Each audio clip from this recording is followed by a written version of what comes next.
Chelsea. This is playing. My community member is an IRC client. And my first patches were actually documentation, like documenting things that just weren't documented.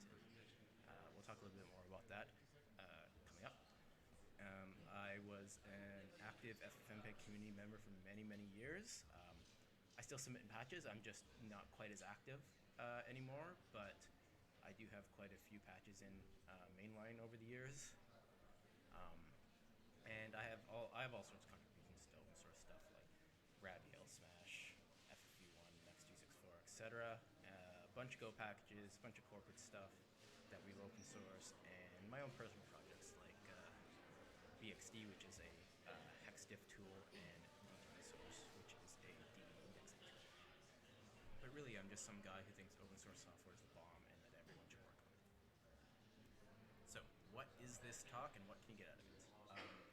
I want to talk a little bit about what open source software is and why you should care about it, and how you can get started contributing, and maybe a little help for once you've started contributing and you maybe run into some problems with interacting with the community, ways you can contribute to the community, and some general tips and rules for contributing.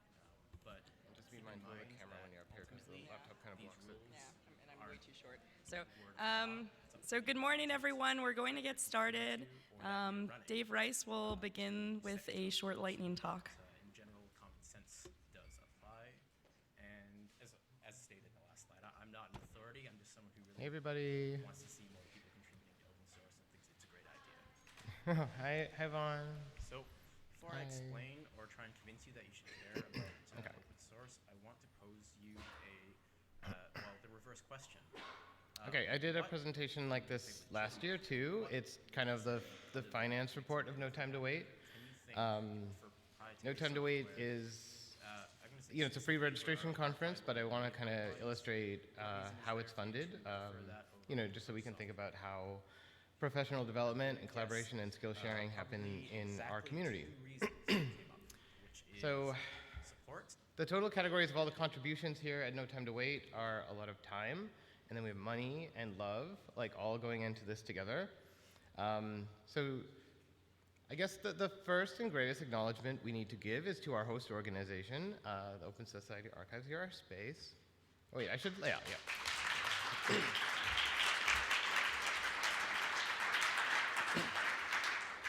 This is the fourth No Time to Wait, and all of them have been hosted in archives, and the development and deployment of the conference has been very collaborative with the staff at that hosting organization. And the host here is providing like the food, the time, the lunches, the coffee breaks, as well as the space and the technical support. We also have like a nice, much more advanced version of our live stream system that they set up for us. So we have multi-camera live stream now. Okay, so, and then we have financial contributions. So I should say, like, originally No Time to Wait happened because of the Proforma project funded by the European Commission. It was a project that led to the development of Vera PDF, MediaConch, of our software development tools, and Jerome and I were working on the MediaConch development, and we proposed to have a workshop as part of the outreach, and that workshop evolved into the first No Time to Wait conference. We were able to use that project to do the second one in Vienna too.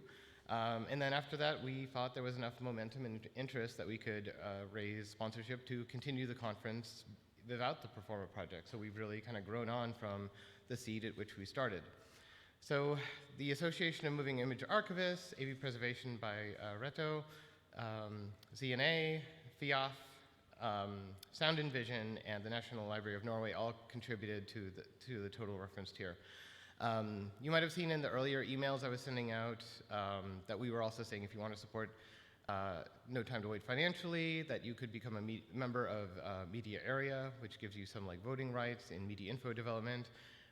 I think when it all adds up, we had one contribution from that method of donations. But still, this is the total, and this is about like what we had raised for last year's conference at the British Film Institute. The expenses kind of worked out like this. About 1,000 went to travel grants. That was all the money contributed by AV Preservation by Reto. In the prior years, we had printing costs, but this year CNA handled the printing for us. And then we reimbursed the travel and lodging of the organizing committee.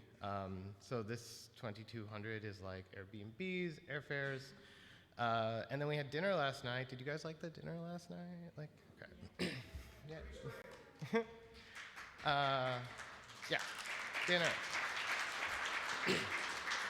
And unfortunately, No Time to Wait doesn't yet support dinner for the remote attendees. Like, there's no pizza or delivery. And then, the birthday party shopping is, I guess I'm spoiling it, but like today is the birthday of the Matroska container format. So at the end of today, like we'll have some cake and wine to toast container format. So it all adds up to this. So actually, we spent a little bit less money than we raised. Like we're still spending money as we deal with things here. So the extra would just like roll over into next year. So beyond the money, there's certainly a ton of other contributions. So this kind of illuminates it here. Like media area is kind of the administrative center of No Time to Wait. So that includes a lot of coordination, time, administrative support. Our host, the archives here, as I mentioned before, is contributing conference space, technical support, the breakfast, lunch, snacks, and a ton of their time. And then we have this kind of nice governance structure of like volunteers, organizers, and presenters. Like the volunteers here are in groups. Like there's our stage coordinators, our live stream support. There's like Gina helping design our programs, Jerome. And we also have volunteers that are helping support the remote attendees. Like somebody, in this room is representing on behalf of all the remote attendees so that they can understand what's in the room and participate and ask questions. And then, of course, for all the people who are here, we know that there are a lot of costs. Like even though the registration is free, we know for you to be here is very expensive. You need to negotiate and hustle with your bosses, to get like airfare covered or lodging. So we just kind of want to acknowledge that like this all adds up to the total investment that we as a community have to put into this. And then the remote attendees are also like tweeting. We have a collaborative notes document that's been really busy. I think it's like 25 or 30 pages right now. So we have a lot of time by people who aren't necessarily in the room. Even though 100 of us registered to be here in the room, I think like the live stream would be like 40 to 50 people usually who are also like participating with us. Yeah, and then the love of the community. So that's what it takes to have a No Time to Wait. So not sure if I have any time for, no, I don't have time for, oh, I can take a question. If you guys have any curiosity as to like what happens behind the scenes in a No Time to Wait conference. Yeah, that's a good question. Who wants to ask the first question of the day? All right, you guys all satisfied with my financial reporting? Cool, all right. Oh, hey, Julia. Hello. What about next year? Yeah, there's going to be like a closing comments part at the end of the day, and I think like for next year, like we'll talk about it at then. So that's like I don't know, 5 or 5:15, whatever the program says. At the end of the day, like we'll have feedback. We'll talk about next year. We'll have a group photo and we'll eat cake. All right, thank you.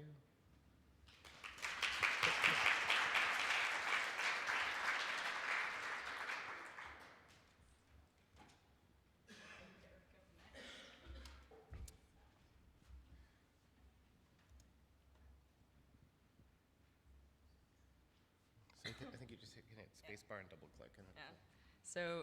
So Derek Butenhuis couldn't join us in person.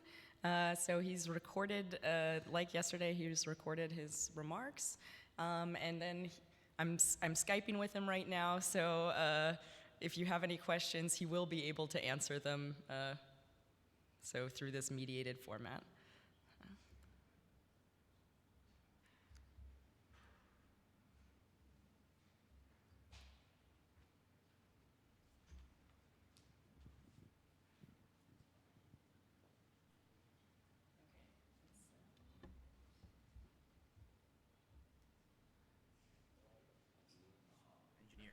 Vimeo. I work on media stuff, transcoding, ingest, images, that kind of thing. Hello again, this is Derek, and today I'm going to be talking to you a little bit about open source software, why you should care about it, and how you can contribute to it. So, first question is obviously, who am I? Why should you care what I have to say, and why should you listen to me? I'm a senior video engineer at Vimeo. I work on media stuff, transcoding, ingest, images, that kind of thing.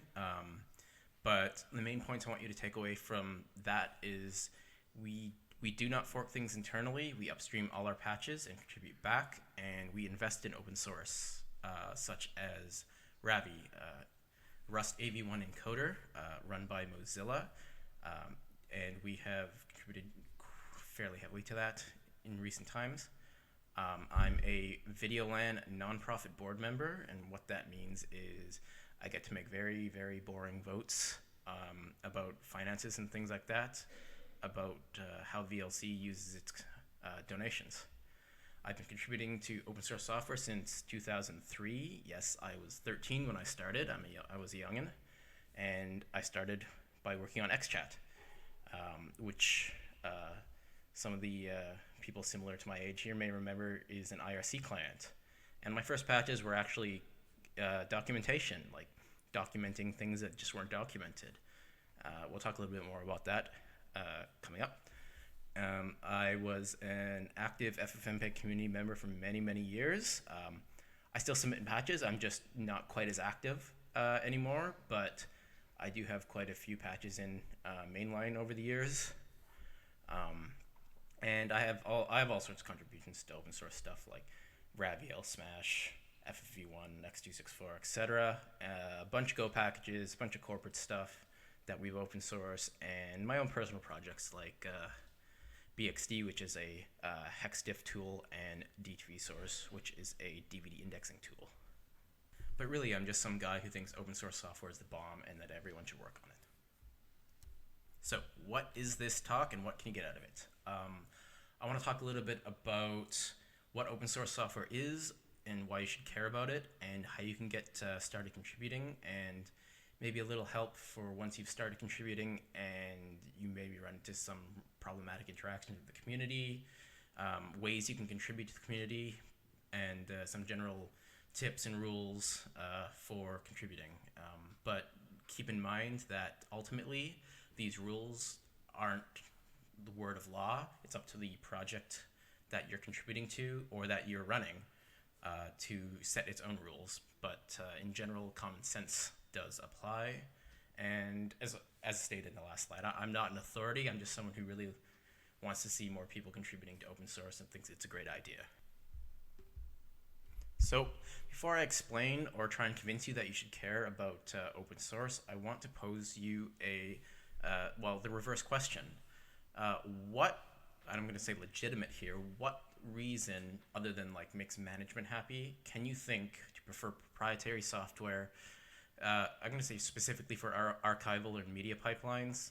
What reason is there for you to prefer that over open source software? I'm going to guess probably exactly 2 reasons came up, which is support or an SLA, and because media industry specs are really nasty and complex, and this one special piece of software is probably the only one that handles my specific variant of it really, really well. And I'll try and address these questions in this slide and the upcoming slides. So I'd like to pose a few questions to you. In your proprietary software workflows, do you have a deep understanding of what this software does? Is it future-proof? Will you be able to use this software and will it still be in support 40 plus years from now? Will you be able to embed it in media such that if someone, some further civilization years and years from now finds this media and can somehow read it, will it be able to run? Will they be able to figure out what is going on in it? Or even just like in the near future, how, if someone tries to play this back, or will they be able to? And will they be able to in a way that is not encumbered by royalties and patents and things and other things that could be problematic? And Has anyone actually seen what your proprietary software does enough to vouch for its quality and robustness? I think all the crashes. I'm sure I'm not the only one that experiences tons of crashes in like Premiere all the time. Can attest to. And the last thing I'd like to note here is that a lot of vendors, not all of them, but a decent amount of them, especially in the digital media and broadcast industry, really like to spread FUD, or fear, uncertainty, and doubt about open source software, despite being built on it, which is disingenuous to say the least. But I guess they want to make money without actually having to implement the things that they're selling. So why should you care about open source, though, as a solution to these problems outlined before? So I'm gonna pose a situation to you. Have you ever had a problem this is more on the openness in general, but have you ever had a problem with some kind of software where you were driving yourself nuts for days and days and days? You're like, why is it giving my video a green tinge? I don't know. Support was pretty useless. They just kind of said, oh, you're using it wrong if you have support. And then like a year or 2 years later, you're talking to someone at a conference and they go, oh, I had the exact same issue and I found this fix, but there was nowhere to put this fix. I think that even that level of openness, not necessarily open source, but that level of openness is incredibly useful for collaboration and the health of the media and archival ecosystems in general, because you can Google things that are on open bug trackers and mailing lists. And that is extremely useful. And to address the support bit, obviously it's not an SLA, it's not like a service level agreement, but many projects do offer paid support options. Video Labs offers that for VLC and FFmpeg work, etc. Media Area offers that for your FFV1 needs, raw cooked, media content, that kind of thing. And this is not an uncommon thing. A lot of open source projects have this option because like open source developers need to eat too. We like food on our tables. And lastly here, I'd like you to sit and think, do you even need a paid support contract? Is your usage sufficient to require one? Is it just there to make management happy?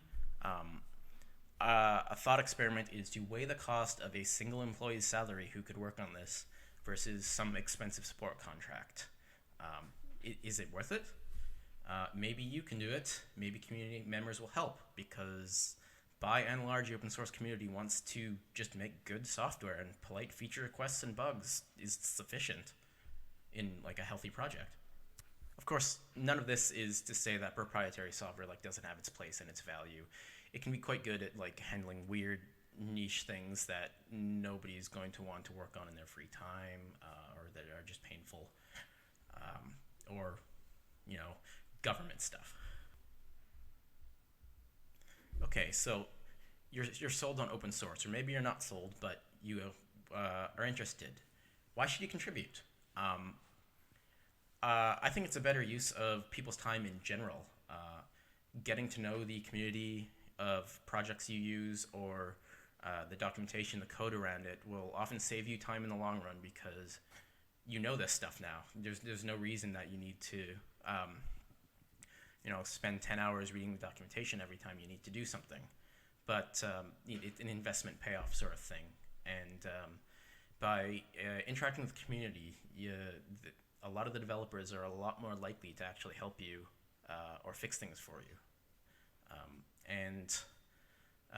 By and large, if you have internal forks, you may think, oh, it's easy, just a couple of patches on top. We can maintain it, it's pretty easy. Skip forward 10 years and 10 more projects, and you've got a right mess. And also, it benefits the ecosystem as a whole. I should say your ecosystem. So in my case, it's digital media streaming. It may be archival for you, but having more standard implementations, less divergence, and better interop benefits everybody, and it makes your jobs easier when things just work, because everybody's contributed to something open. And also, it's this may be a little selfish, but it does gain you influence within a community, And if you're making heavy use of a tool, you may want to say on how that tool is developed and its roadmap going forward. And of course, it also, helps others, which is, altruistic. Everybody's happy. And by and large, the main reason, this is the main reason I do it, of course, it's fun. I enjoy it. And even if it didn't benefit like everybody, like it just benefited me, I would still do it because it's enjoyable. So, you want to contribute. Don't think code is the only way you contribute to open source software. A lot of open source software is in desperate need of help with documentation, and not just technical documentation. User guides, wiki articles, comments, and code, like everything. I don't know if you've noticed, but programmers aren't necessarily the best at writing useful and helpful documentation.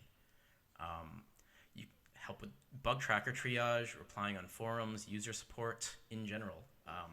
Most projects will have a separate IRC channel for that, and I think it's a very underlooked part of open source. And lastly, and this is probably very relevant to this room, is please supply test files so we can reproduce bugs, test features, and all that sort of stuff, because a lot of these weird archival formats or streaming formats are a little too, let's call them professional, to be accessible by random guy working on FFmpeg. And if you do want to contribute to code, probably the best way is to find something you just want to do for fun in it, or if you have a pet issue, to try and fix it, try and submit it, maybe ask for help along the way, or if you're just like you want to do something but you don't know what, check the bug tracker, wiki, IRC, Slack. They're all good starting points. Someone could probably point you towards good small tasks, be they greenfield or bug fixes. So great, you're ready to contribute, but before you do, I really want to stress to read any available rules. This includes, code of conducts, mailing list rules, code style rules, how to submit patches, any relevant documentation to what you're doing, be that wiki etiquette or developer rules, or, worst case, if you're contributing to a corporate project, signing a CLA. Nobody likes that guy who shows up and just ignores all the regular processes and then gets angry when nobody wants their patch. This involves learning any required tools like mailing lists, Git, send email, format patch, GitHub pull request if that's how the project does it. And make sure you communicate on the right channel, like the correct mailing list. This will usually be documented quite prominently on the developer documentation. There's usually a dev and a user mailing list, or bearing that in IRC channel or Slack channel or GitHub issues. And please don't email developers directly or privately unless they've told you to do this, because speaking from experience, this is really, really annoying. But most of this is common sense, and you probably wouldn't do that. But you'd be surprised how many potential new contributors don't know that. They just kind of expect someone to basically be their professor, and tell them exactly what to do step by step. By and large, the open source community expects you to do your research before starting. And just a side note here, don't be that user who complains about everything wrong in a project, about something that doesn't work, about how it's not better than some other proprietary thing, but then do absolutely nothing about it. That's really super annoying and demotivating. But of course, these are just guidelines, and every project is different. So a little bit on interaction. Again, this is mostly common sense. Just be polite, genuine, and of course technical if you're submitting code. But when you write your emails or changes or anything like that, a well thought out and concise explanation really matters. Like, good prose matters for effectively communicating what you want to change and why, and it will dramatically lower the barriers to people accepting what you have submitted. And This includes like don't do things like just kind of replying ping or +1 on a bazillion technical issues, because that's just noise and people will probably get annoyed with that. And ask a lot of questions. Not to the level of annoyingness, but by and large, people will want to help you if you are looking to contribute to a project they care about. But don't just ask everything. Just like the last slide, check the documentation first if it's there. People appreciate it if you do your due diligence before you ask them to spend time helping them. And don't act entitled when you do that. Like your feature that adds fart decoder to FFmpeg, it may not be everyone's top priority, and maybe they don't want it at all. So don't act like they should accept your code because you've written it. But also, there are a lot of things you can do to minimize the barrier to adoption, like I mentioned before. In addition to fully test all your code, like as much as you possibly can, because again, if people don't have to spend a lot of time testing and doing due diligence for you, you'll be much more likely to get your changes accepted.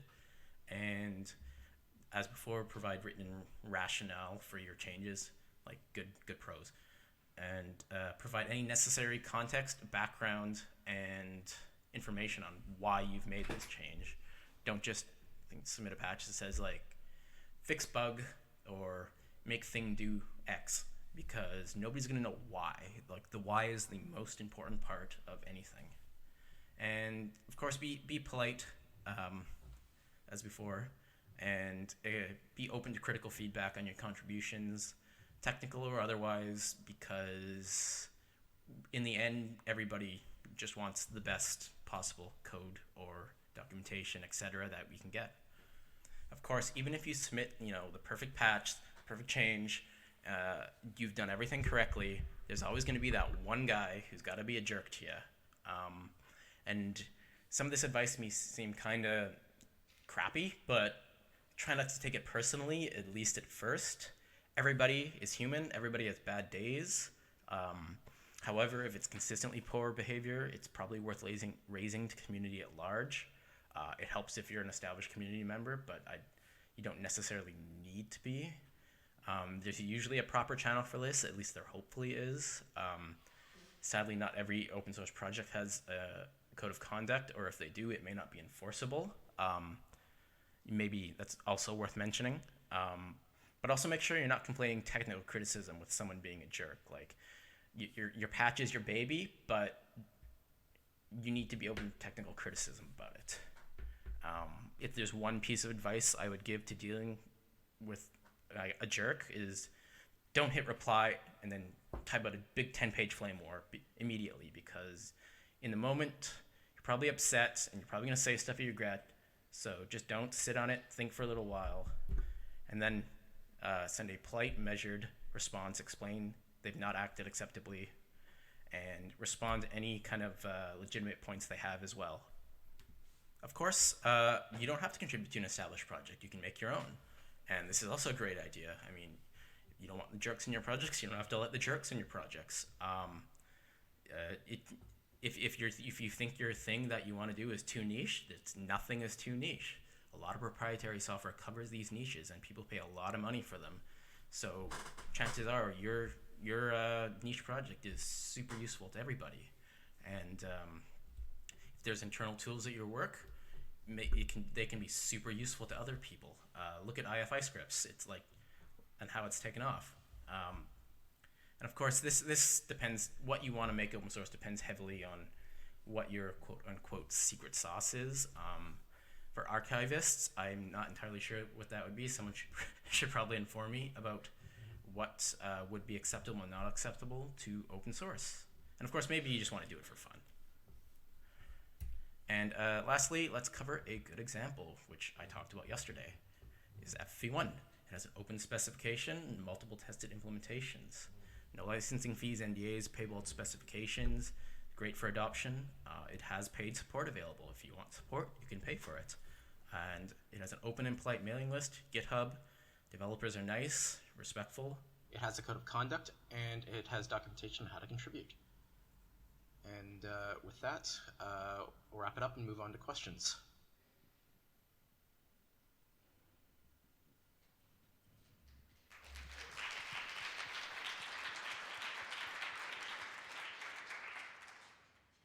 Okay. Pardon me. So Derek is available for questions. Right now, I'm communicating with him via Skype, but so he's watching the live stream. So he will hear your questions with a very slight delay. And obviously, you really need to speak into the mic so that he'll be able to hear the questions. So, or are there any remote questions? Okay. Anyone else here?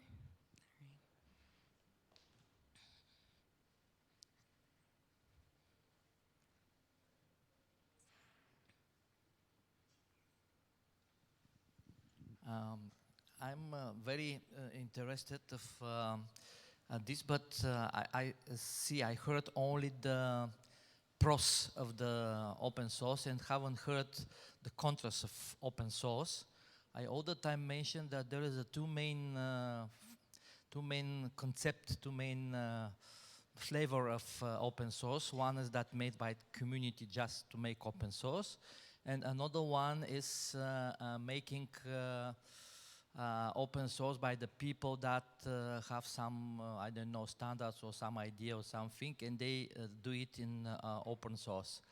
And my question is why we haven't heard the contrast of the open source. One of biggest of it is open source mostly have no access to the standards because they are high prices. For this reason, they make many things by reverse engineering. And as I all the time says, it's much harder, much difficult to make from sausage pig than from pig sausage. So this is the... We need to wrap up the question. Okay. Thank you. Okay, Dave, can you take the... So Karen had a... Oh no, I just had another question. Just a second question for Derek. I'd like to know what his experiences have been, just maybe seeing an increased amount of archivists, maybe engaging with some of these projects like VLC, FFmpeg, or maybe even if he's heard of any ones coming to Vimeo looking for support, and just his feelings about that. That's Kieran O'Leary from the IFI, sorry.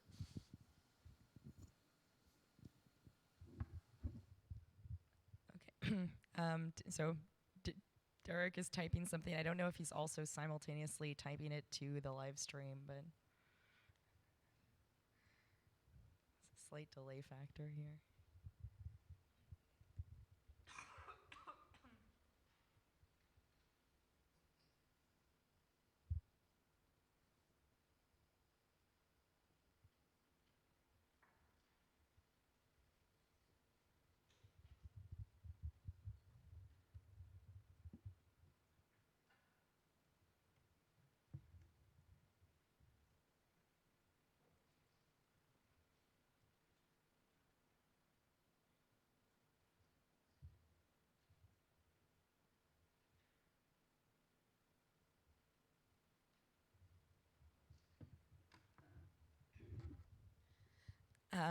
Okay, so me as Derek.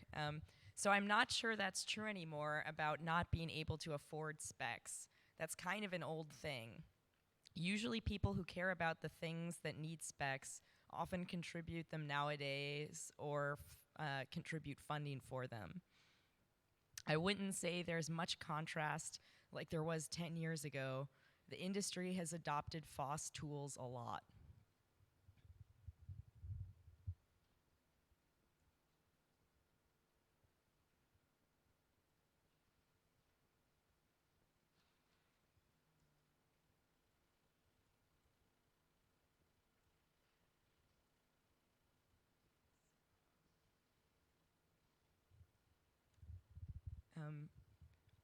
Are there any other questions? We have another minute or two. It's a slightly slow process, but yes, okay. So Carl. allow me to say something I said before yesterday. First, hi Derek, this is Carlo again. Thank you for your great presentations. I always enjoy them very much.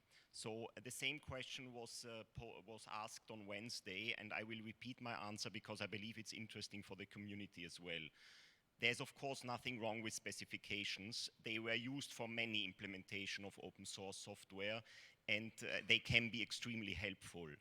But I think it should be noted that there are many specifications that contain bugs, and this is not unusual and it is not surprising. After all, they were written by humans as well. So in the end, if you succeed in reverse engineering a format, you will always and definitely get a better result than implementing from a specification. This is at least what historic evidence within the FFmpeg project shows. Thank you.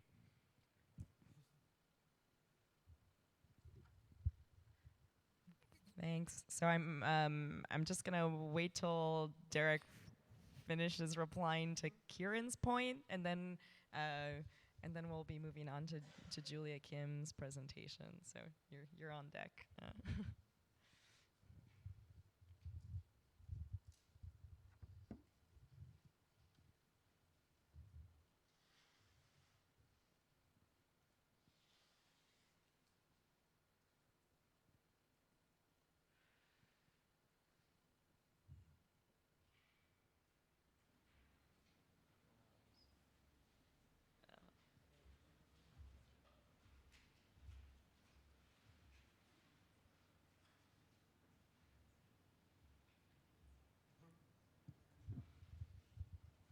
And thanks for doing this, Derek.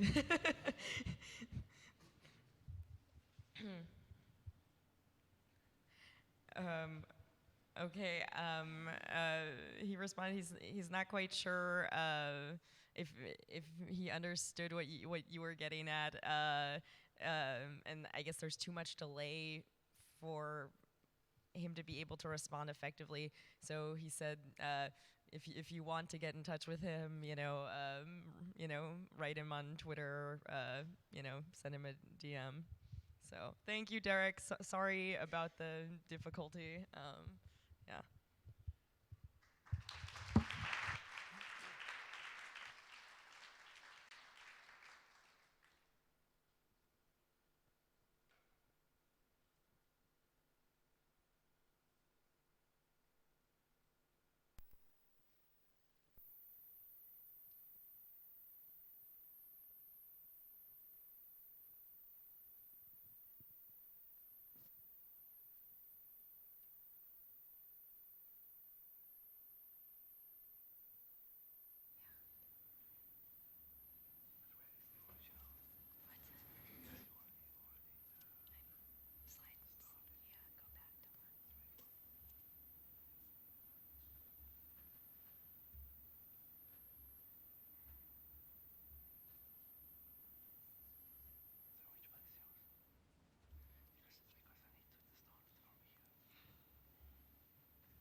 Hi, I'm Julia. I work at the Library of Congress, and this morning we're going to have a little bit of a show and tell.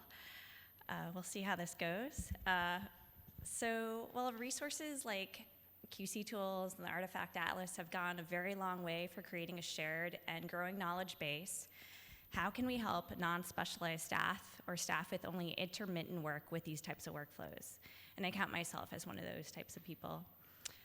And what have born digital workflows or workflows with unclear chains of custody? What is an artifact and what is business as usual? With digital files, conversations invariably focus on levels of fixity at the frame and file level, but what are some of the less obvious areas that we can try to look for and understand collectively today? And how can we have our colleagues, and how have some of our colleagues worked through some of these obvious areas? Today, for the first part of the session, we'll look through some errors in a show and tell that's open to audience participation. So some of these files are not very pleasant to listen to or watch. We'll just see how it goes. First, this is the audio. If you have sensitivity to audio, you might not want to. Oh, it's not mirrored. It's okay. This one's mostly audio, but for the latter ones. Yeah. You should put the screen into another screen. Okay. Wait just 1 second. Like here.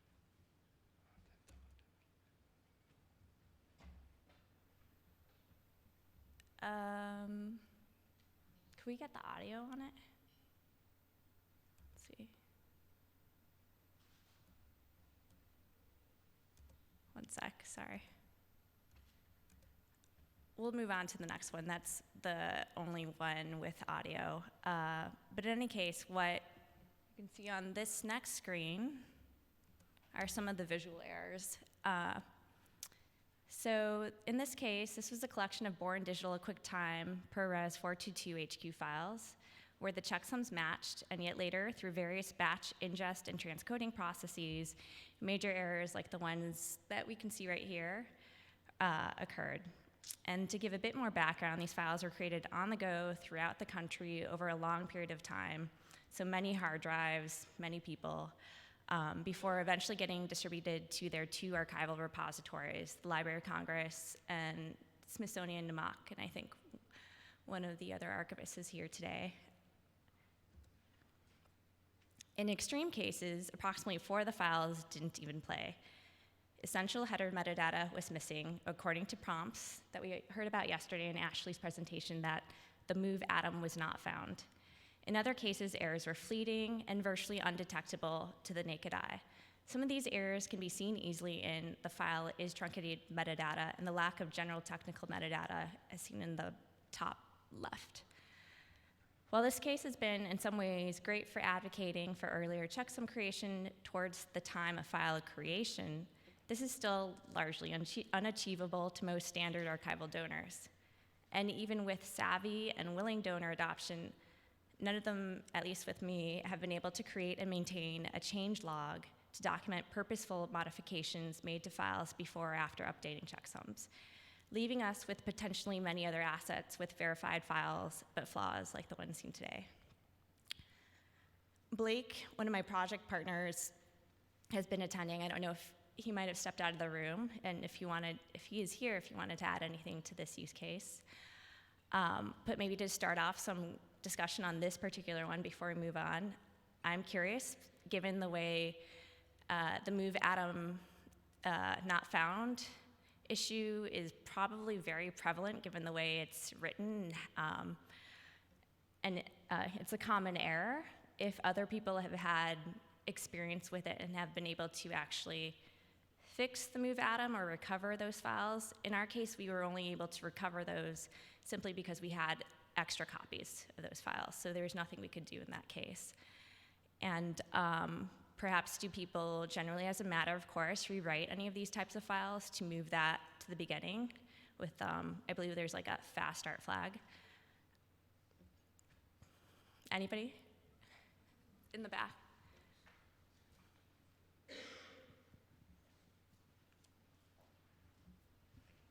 Carlo Hoyos from FFmpeg.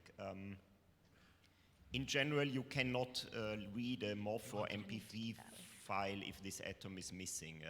However, the question is always why it is missing. If the file was actually written on the camera, then this atom is rewritten continuously.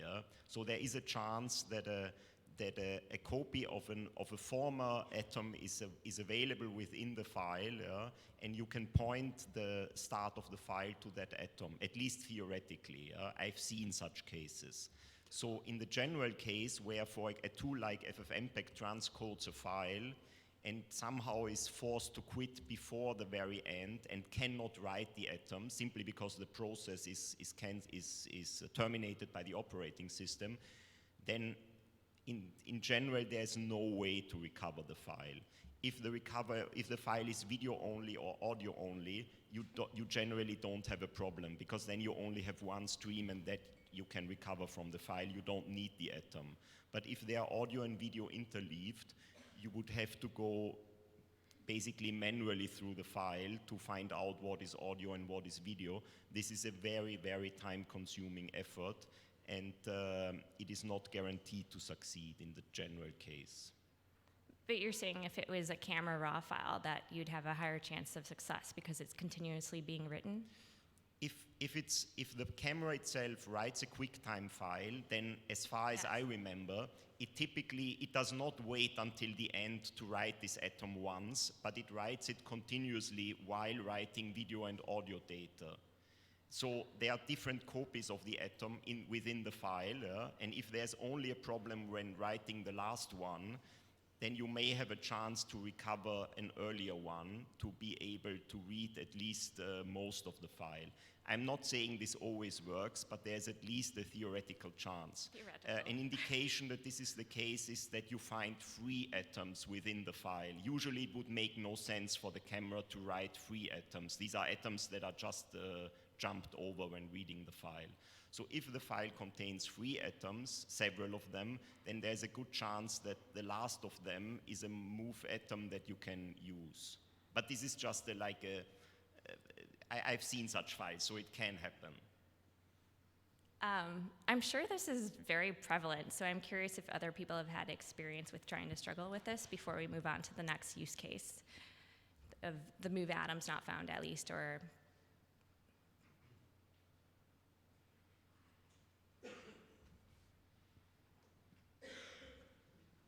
Hi, my name's Gareth Harbold. I work for the Met Police doing video forensics. I've had to repair a few files like this in the past. I've done it manually. It's a nightmare, but you can do it. The starting point you need is a working file produced by the same system, ideally at the same time with similar encoding characteristics. And there is some software on the market that does it now. It's paid-for software. I think one of them might be called Stellar Video, and there is another one. Basically, if you take a donor file, it would do its best to remap it. It's not an easy process, but it can be done. cool. Thank you. Unless somebody else has something to add, I think we can move on to our next questionable file. No? Okay. It's number 2. This one, right? Yeah, the reader should be.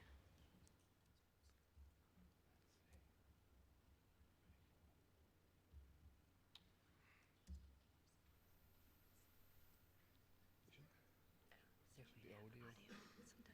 Yeah, that's right. So we have audio, and we need to adjust it somehow or get out some audio from the laptop. Sorry for. Is it coming on? It's noise. I'll just fill it in. It's weird noise. Sorry.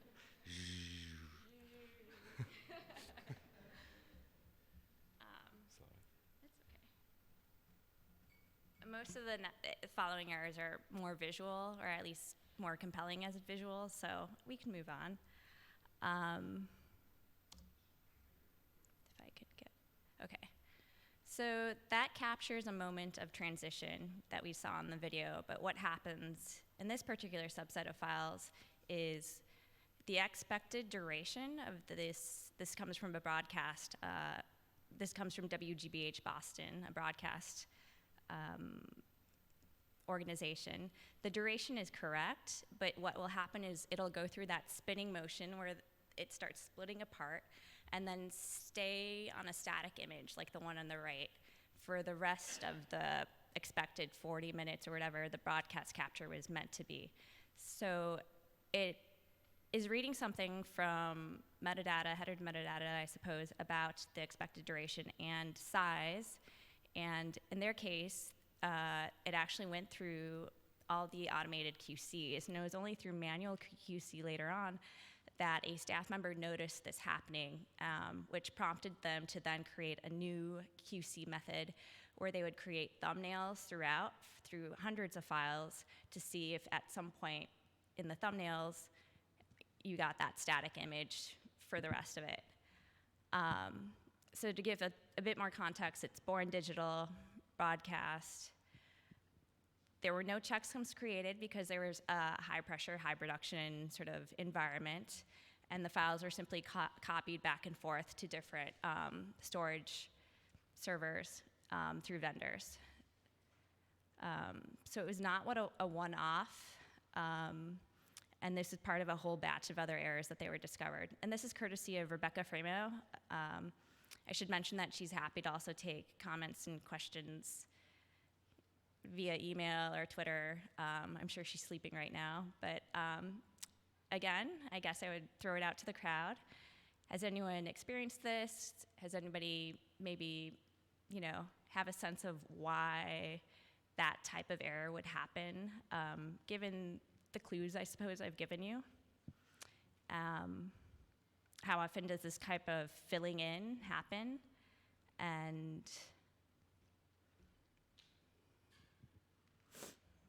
Carl. I grabbed the mic first. I'll run it back though. I was wondering, what was I going to ask? Did you try in different playback methods, like using VLC, using FF Play, etc., to find if that's consistent throughout the different? Sure, yeah, because it was hundreds of files that were found this way. Yeah. Can you read what the codec is, because I cannot? And they weren't transcoding, they were simply copying things back and forth.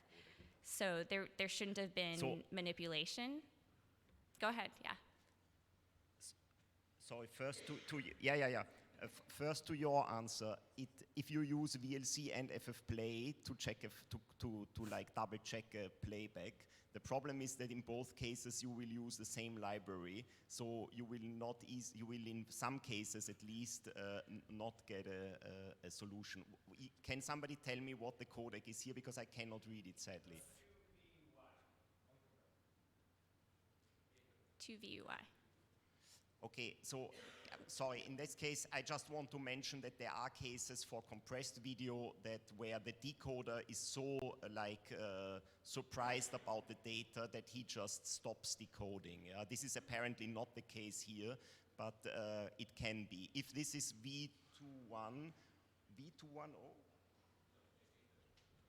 so if it's uncompressed raw video, then the data on the hard drive itself is damaged, because there is no other explanation for this behavior in that case. And then it's not really multimedia, but more like hard drive related. It's a hard drive. You think it's hard drive related. Oh, another comment.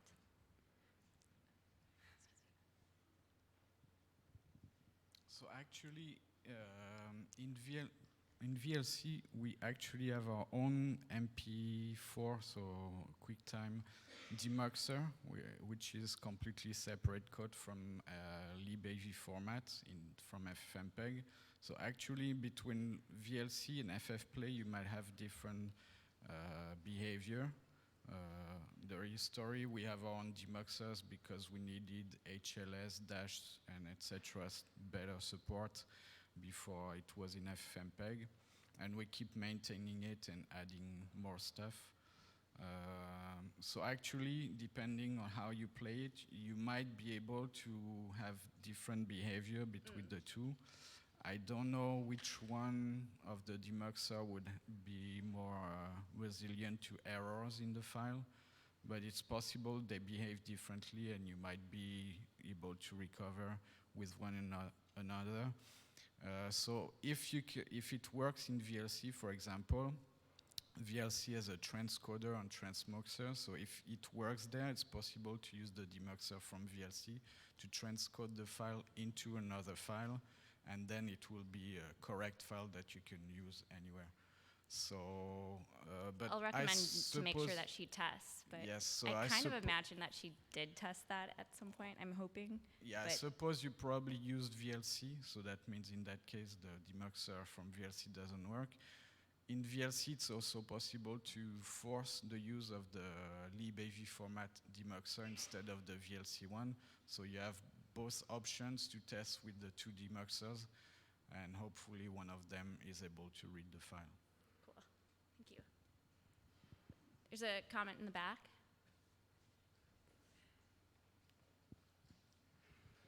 Hi. I'd be curious, was it looked at in a hex editor at all? Because I guess if it was sorry. Oh, just if it was such a static born digital image, I wonder. Whether you can see the same, Yeah. like, repeat.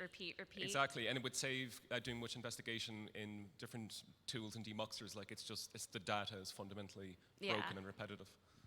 I don't have access to all of these full files necessarily, but I think for a number of these, that is a logical next step.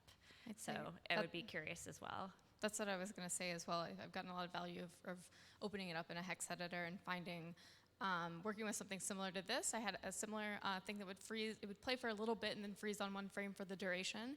But I keep in mind that the duration is basically metadata that's like at the header, so it knows how long it's supposed to be, and then it's just sort of filling in my understanding what the rest of the stuff should be, and it's no longer playing. But when I open it up in hex editor, the data is not there. It was 0, which was interesting. We can move along. We've got a couple more, 4, 5 more. Well, we had one right Oh, back yeah. there. No, please. I just wanted to ask, they're really born digital material? Yep, Because it production kind of born. reminds me of what I've experienced from mini DV Ah. when capturing. The kind of freeze frames in between. It's just, it reminded me of that. And I Let's wanted to see. ask if maybe they were originally mini DV or DV. I know this is a relatively recent find. Rebecca actually gave a much fuller presentation at Code for Lib a few years ago. So, and she reassured me that they were born digital, but I don't know about the carriers. I can ask her about that, and maybe you guys can compare notes, perhaps. It's Dave Rice. I wanted to recommend, there's a field in media info often that says if a file is truncated or not. Yeah. So it likely saw could that. be that the move header is at the beginning of the file and lists the duration, but then the file is truncated, so it's trying to present the intended duration but doesn't have enough content to fill it, so stalls out. So the file might be shorter, like as if the transfer was interrupted. Or as Ashley was saying, perhaps in the transfer it's 0 petted at the end because of a migration error. Cool. We'll definitely look at that. The last case actually had some of that is truncated in the technical metadata, but did not display that type of behavior. It was a different, I guess, visual error of some kind, like more of the traditional glitch, I guess. Or, so let's move to the next use case, number 3. Oh, great. We can just play it as is. It's good, but thank you. Oh. Where am I?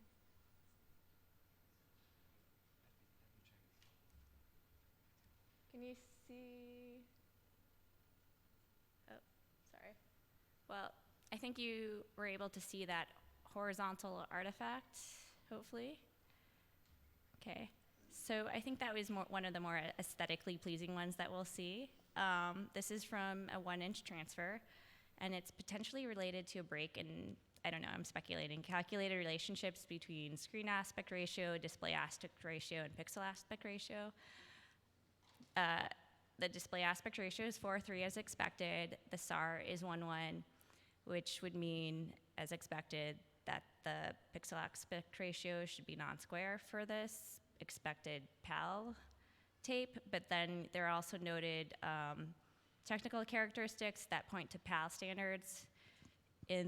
Sorry, you probably can't see very well. In the bottom so all the standards 725, 76, 25. But if you also look, it says standards NTSC, so they're conflicting, seemingly conflicting technical characteristics.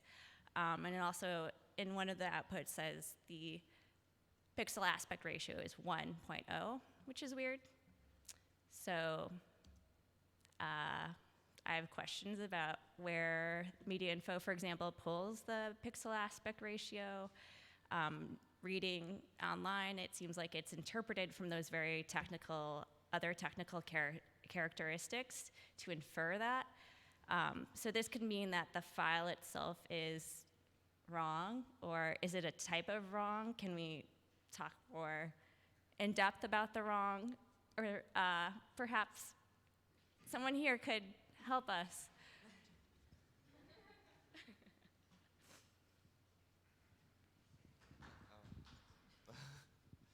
So this kind of questions,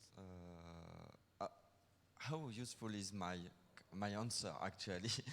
Well, it's useful. I mean, I wanted to make sure to hunt down what you would say, but if it's inferring it from the other characteristics, shouldn't it say PAL? So, but also then we did see that visual error, the horizontal. I defer to you. Would it be useful to know the source of the metadata, Yes. for example? Yes. So, it is a bit longer to code, but it is possible. Yeah. It is some stuff to code, so it is not doable in one day, but it is something possible to say where I picked such kind of information, for example. Anyone else want to talk about PAL and NTSC? Yes.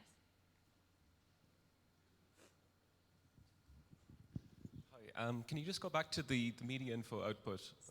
Oh yeah. So just the question about the square pixel. I mean, I see that quite a lot with some capture tools. Like, I think Final Cut Pro 7 wouldn't insert any pixel aspect ratio metadata. So you'd get 720 by 576 with square pixels, and it wouldn't be 4 by 3, it'd be 5 by 4. And so, I mean, I don't. But that's like not related to what we saw potentially. No, I don't think it is. I think that's very common. If you put it, the files into a timeline and exported it, Apple would write the correct metadata. But yeah, I've seen a huge amount of files like this. They can even come from vendors and stuff, and we usually just correct it when we're transcoding or something. But as for where it's getting the NTSC or like there's a few puzzling. Like, is that down here? It's a separate. I'm just trying to make it visually. Okay. Well, no. Anyway, I just wanted to make a point about the square pixels and Yes. that. Thank you. Has anybody else seen that artifact? Could you play it again? Sure. If I can find it.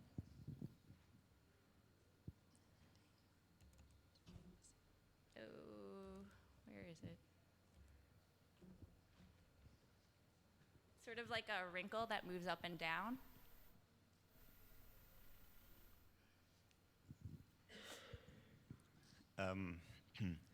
Why do you think there is an issue? I mean, yeah, of course there's an issue, but I have a suspicion, and I may be wrong, that this is how the file is actually encoded. I mean, that's part of the question. Is this business as usual?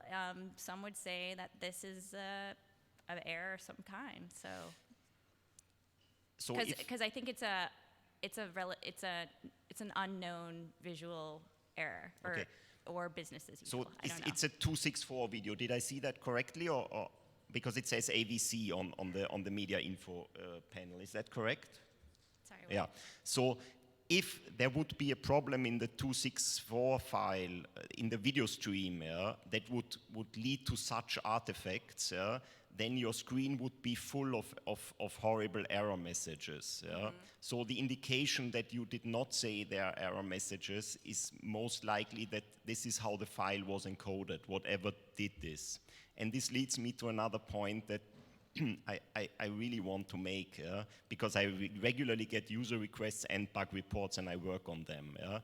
Nobody here disagrees that there is an issue in the file because it says NTSC, although it has 25 frames, which simply isn't possible. But this is not necessarily the reason for the visual issue you see. I mean, it could be part of the capture. I mean, there are layers here with this one since it's coming from. That's possible. Yeah, so. Okay, there are a bunch of other comments, so hold on. Yeah.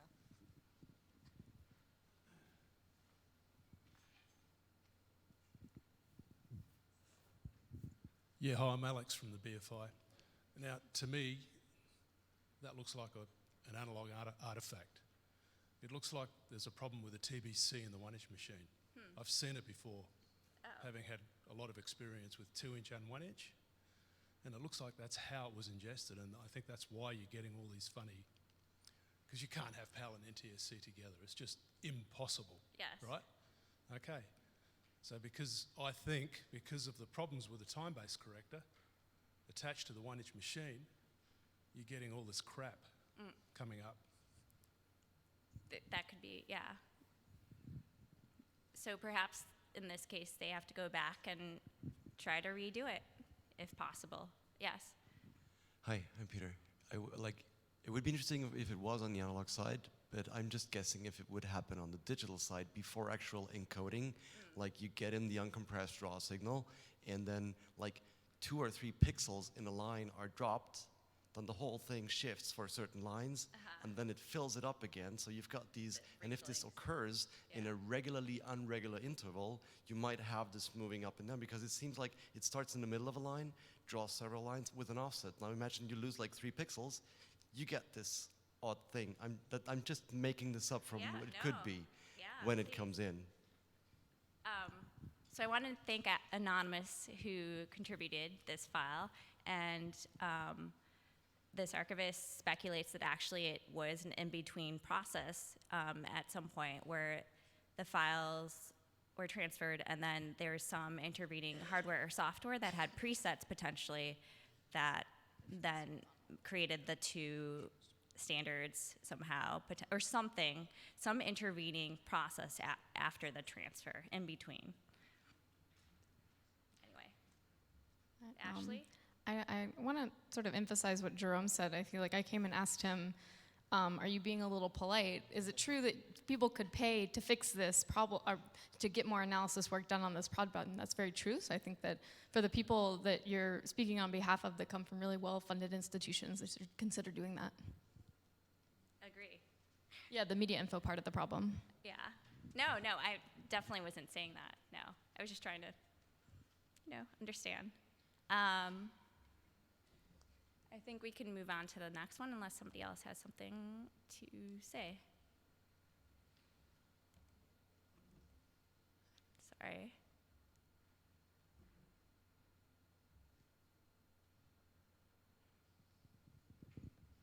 All right. All right, here we go.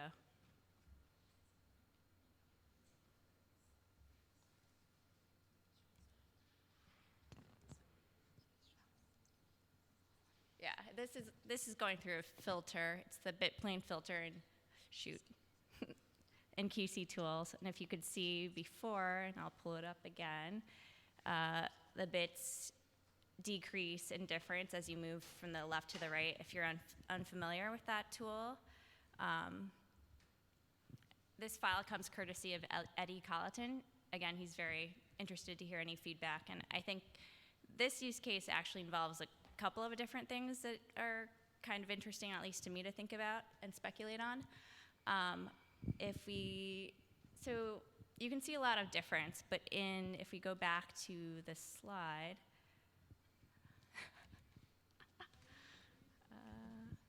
I wonder, for those that are unfamiliar with QC tools or this filter in FFmpeg, if you could sort of explain what's happening here visually? Sure.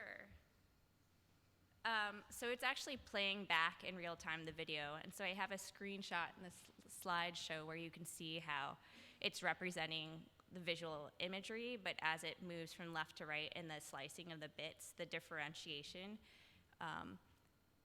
decreases. Like, so as you get toward the top high-level bits, potentially there's no difference, which we'll see in the next slide. So this is the one that sort of initially spurred my curiosity. So to give a bit more background, this comes from an HDCam vendor transfer. It went through, I forget the deck model, but there are a number of decks that handle both digital and analog inputs and put out, taken both 8-bit and 10-bit sort of information and put out through an SDI, 10 bits. But in this case, and he was also speculating, so he'd be happy to hear your feedback, you can't really tell the difference, right? The filtering makes it virtually indistinguishable. So this is another case where looking at the hex might make it more clear if there's a high level of information captured, or if it's the same at that point. Here's two different moving images where you can actually see more differentiation. These are with different decks, again, with HDCam, so 8-bit, with the bit plane filter for 10-bit. So you can sort of get a sense of, if you're unfamiliar with this tool, how it slices it up visually. So perhaps it's a benign problem, or really not a problem at all, but I think it's interesting to think about upsampling. Is that really only just an issue in terms of space? How much do deck specifications matter? In his case, part of his questions were how much to go back to the vendor and question the specifics of the transfer and to sort of interrogate what was happening there. And then some more tweets. So that's Eddie on top if you haven't met him.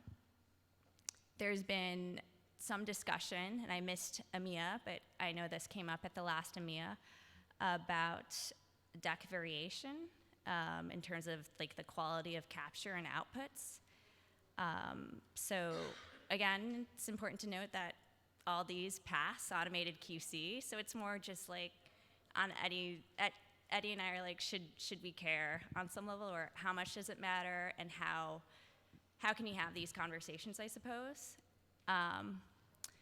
And this is another tweet I dug up from 2016, where they were talking about various deck captures, various deck quality differences, and Kieran notes that he sees a difference in the V channel potentially when using, let's see, beta SP in a digibeta deck. And I don't know, I don't want to just spit out model names because I just want to think through the concepts here. So perhaps, I don't know if people want to discuss some of this.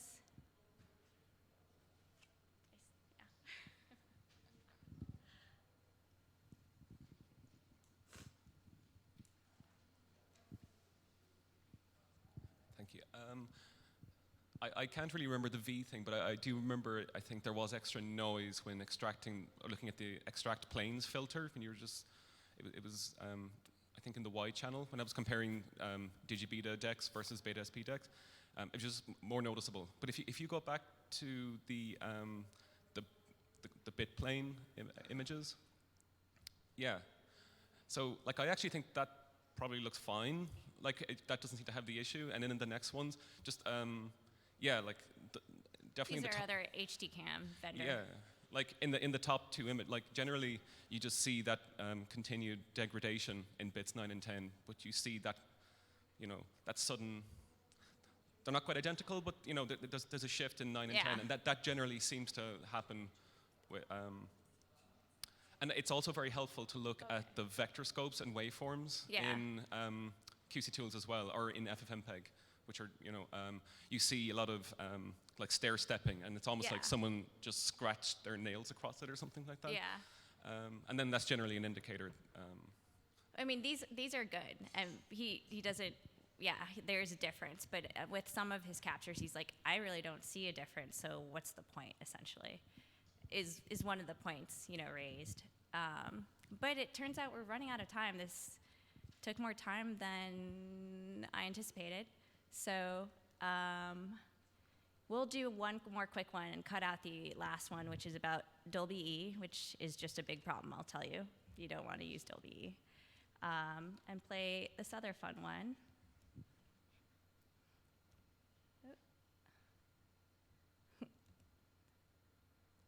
Let's try this. Is it just, there we go.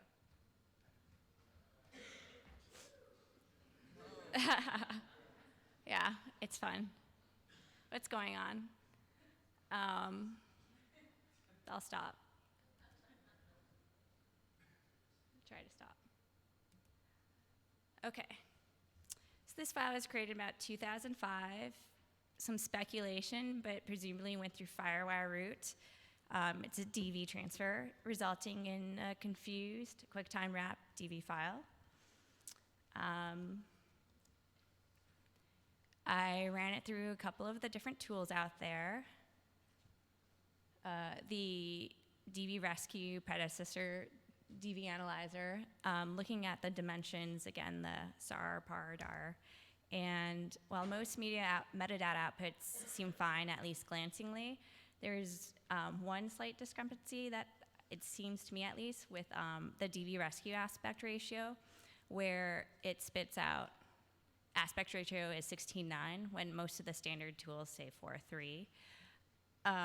And most players that I quickly had them play through exhibited that behavior, but Annie Schweikart, who's here with us today, thank you for contributing this, was able to have it play back normally through, actually, do you want to give us a little more background and information, Annie?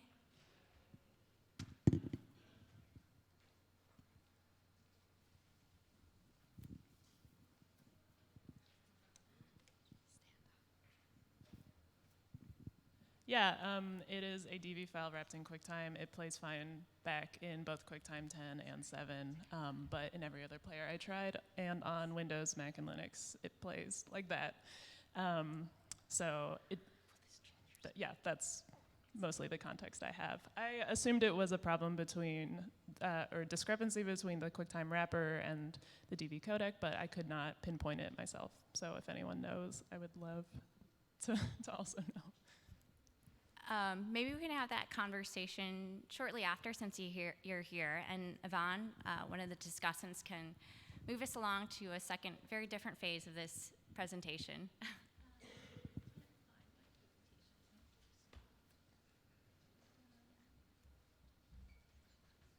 Yeah, it should be in this shared folder here. Yes.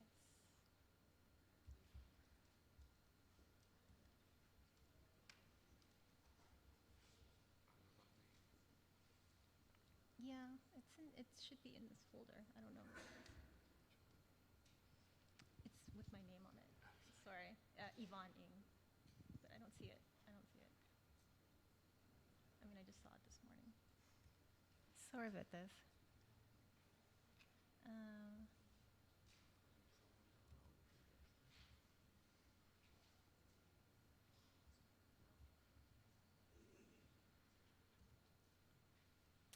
I have it on my computer. I have it. Do you see it? Yeah. It's right under Julia's. Can you refresh this? Can we refresh?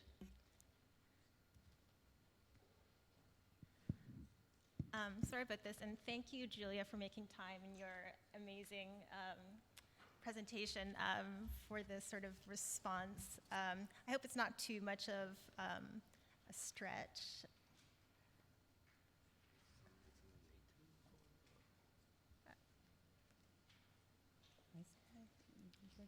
So there's, yeah, why is it not there? Hold on.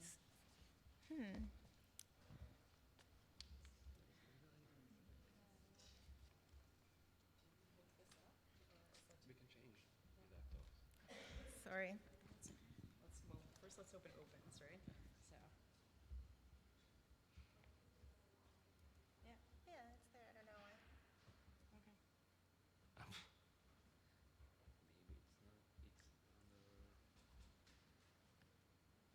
know if it's in alphabetical there it order. is. Yeah. These are. And you need that presentation kind of Yeah. view. Oh, I don't need the that's fine. Yeah, that's good. Oh, thank you. You don't need a presentation. I don't need the presenter view. No, but either way, it doesn't matter. But it's easier if you. So I'm only going to be able to give you like a minute or two for questions. Yeah, or do we, no, not, yeah, it's fine. Okay, so sorry about that. Yeah, thank you so much. And I guess the reason why I'm up here is because when I saw Julia's proposal, I was immediately intrigued by this idea of exploring different ways of gleaning information about the provenance, the creation, or the intentions behind a moving image file just based on analyzing the image and the metadata. And I believe this kind of understanding has potential application outside of like digitizing QC or transcoding QC or preservation metadata to the field that I work in, which is human rights documentation.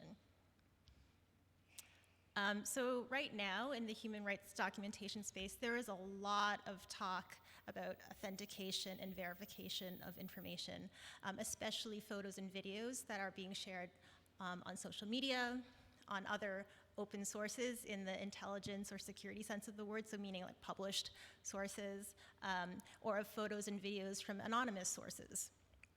There's also an emerging, maybe overblown concern about deepfakes or synthesized media, although at present I would say the greater real concern is what we at Witness have called shallow fakes, which are sort of more simply miscontextualized, recycled, or lightly edited images.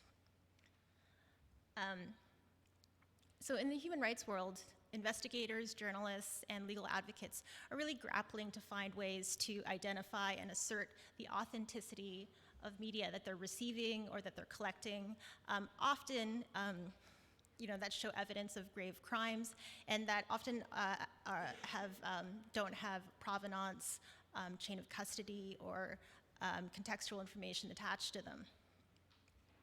And in addition, more broadly, there's also a great need to raise public literacy about the alteration of images to address this very virulent spread of harmful misinformation that we're seeing globally.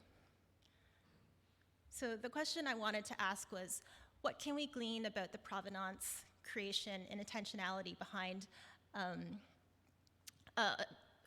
media files based on an analysis of the audiovisual attributes of the media file, like we've been doing this morning, and what are some accessible ways to do that analysis?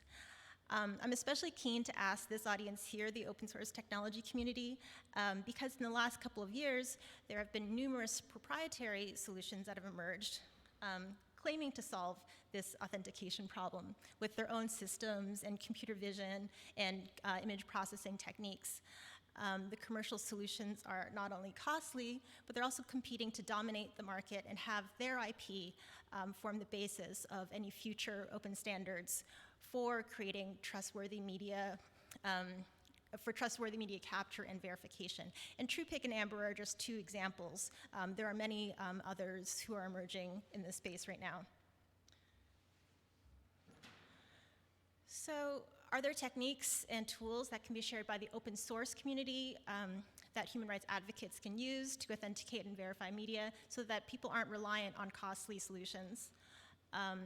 What knowledge about identifying manipulated media can the open source community share with the broader public to raise their literacy about manipulation of images?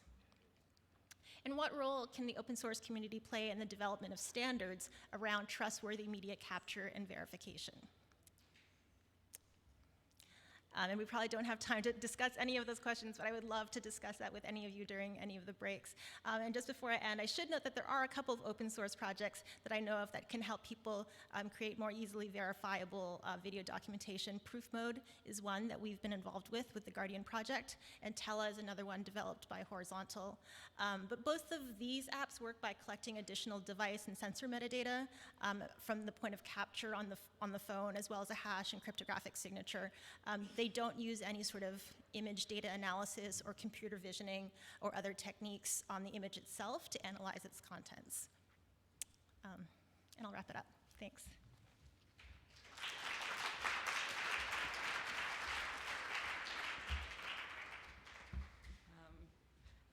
Thanks, Julian and Yvonne. I would hopefully sometime later we'll be able to regroup and get some questions there because that was very interesting, and I'd really like to hear what people have to say about that. But we're running a little late, so Francesca and Anna are going to present now on art. Oh, sorry. What's going on here? Yeah, and just let us get in. There we go. Okay. Is yours already there? I think it's like function list to get it back to do. Oh, it's on. Okay.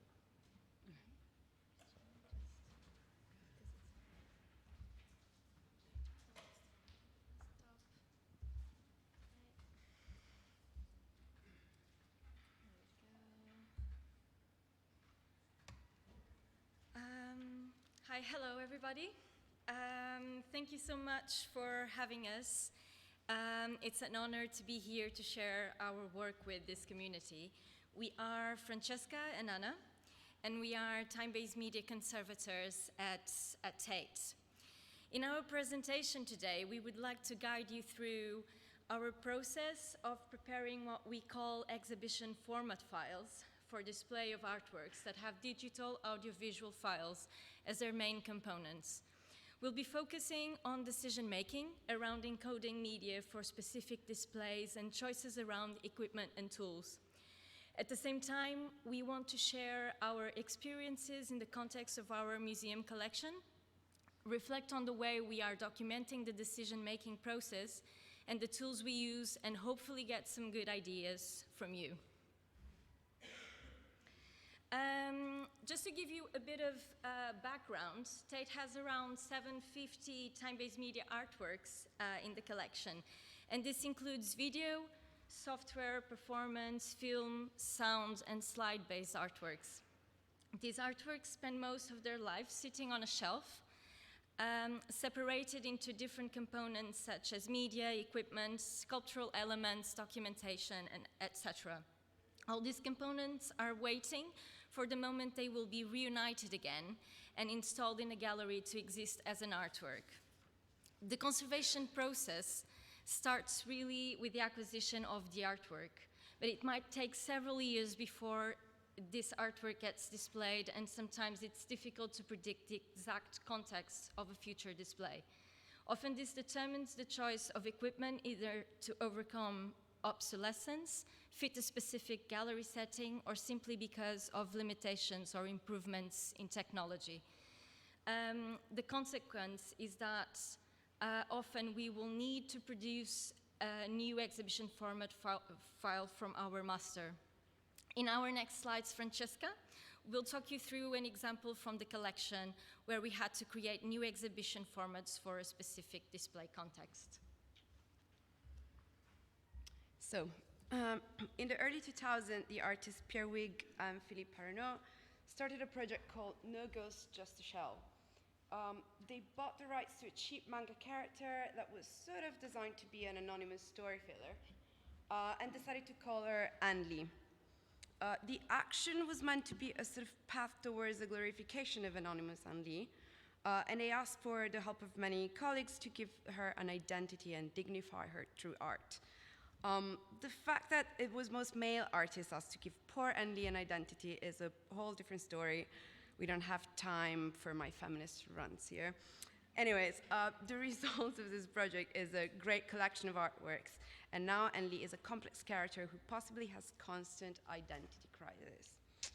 So Tate co-owns this group of works with MoCA North Miami, and we're specifically responsible for the time-based media elements of the piece, which means 9 video works, 1 audio piece, all by different artists using different production methods. In 2018, Tate decided to display No Ghost, Just a Shell in the Transformer galleries, former oil tanks, huge, insidious concrete spaces.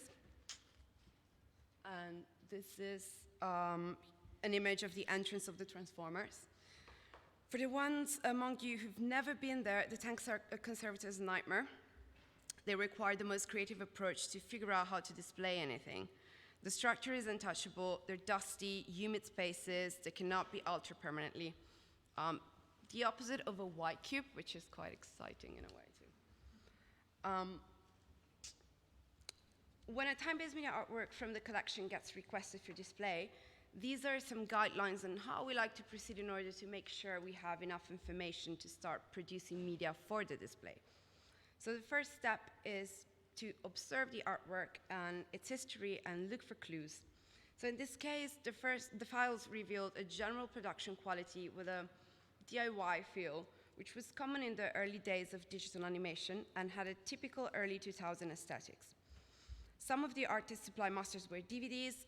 Most of the display specs are very, very loose.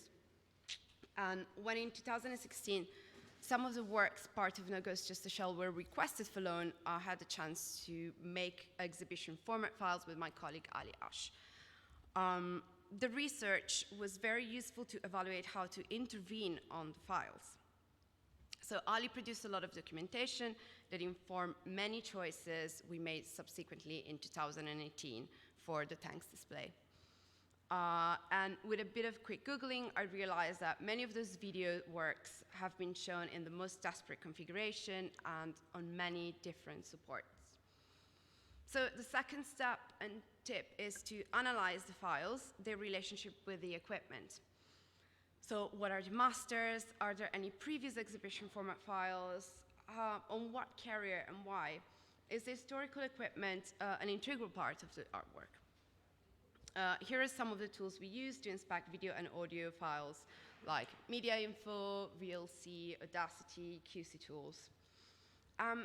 This is the moment to gather objective information on the files to determine what's the best type of equipment and what are the limitations.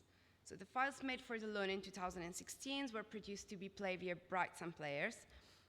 Because we didn't have any masters with more information, we decided to start working from those files.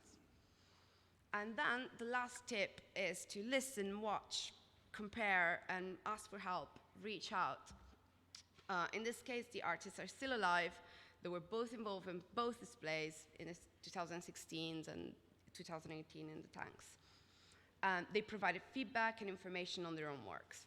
So we had to reach out to Blackmagic to ask details on some of the equipment we wanted to use, ask around for tips with using some FFmpeg commands, call RTV, which is a company, to ask tips on the production of audio. They're always super helpful.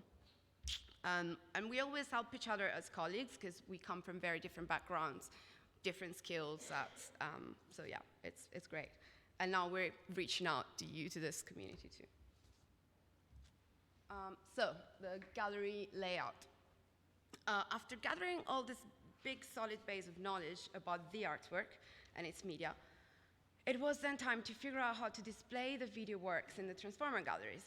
So the curator was keen on showing 3 of the No Ghost videos in one space.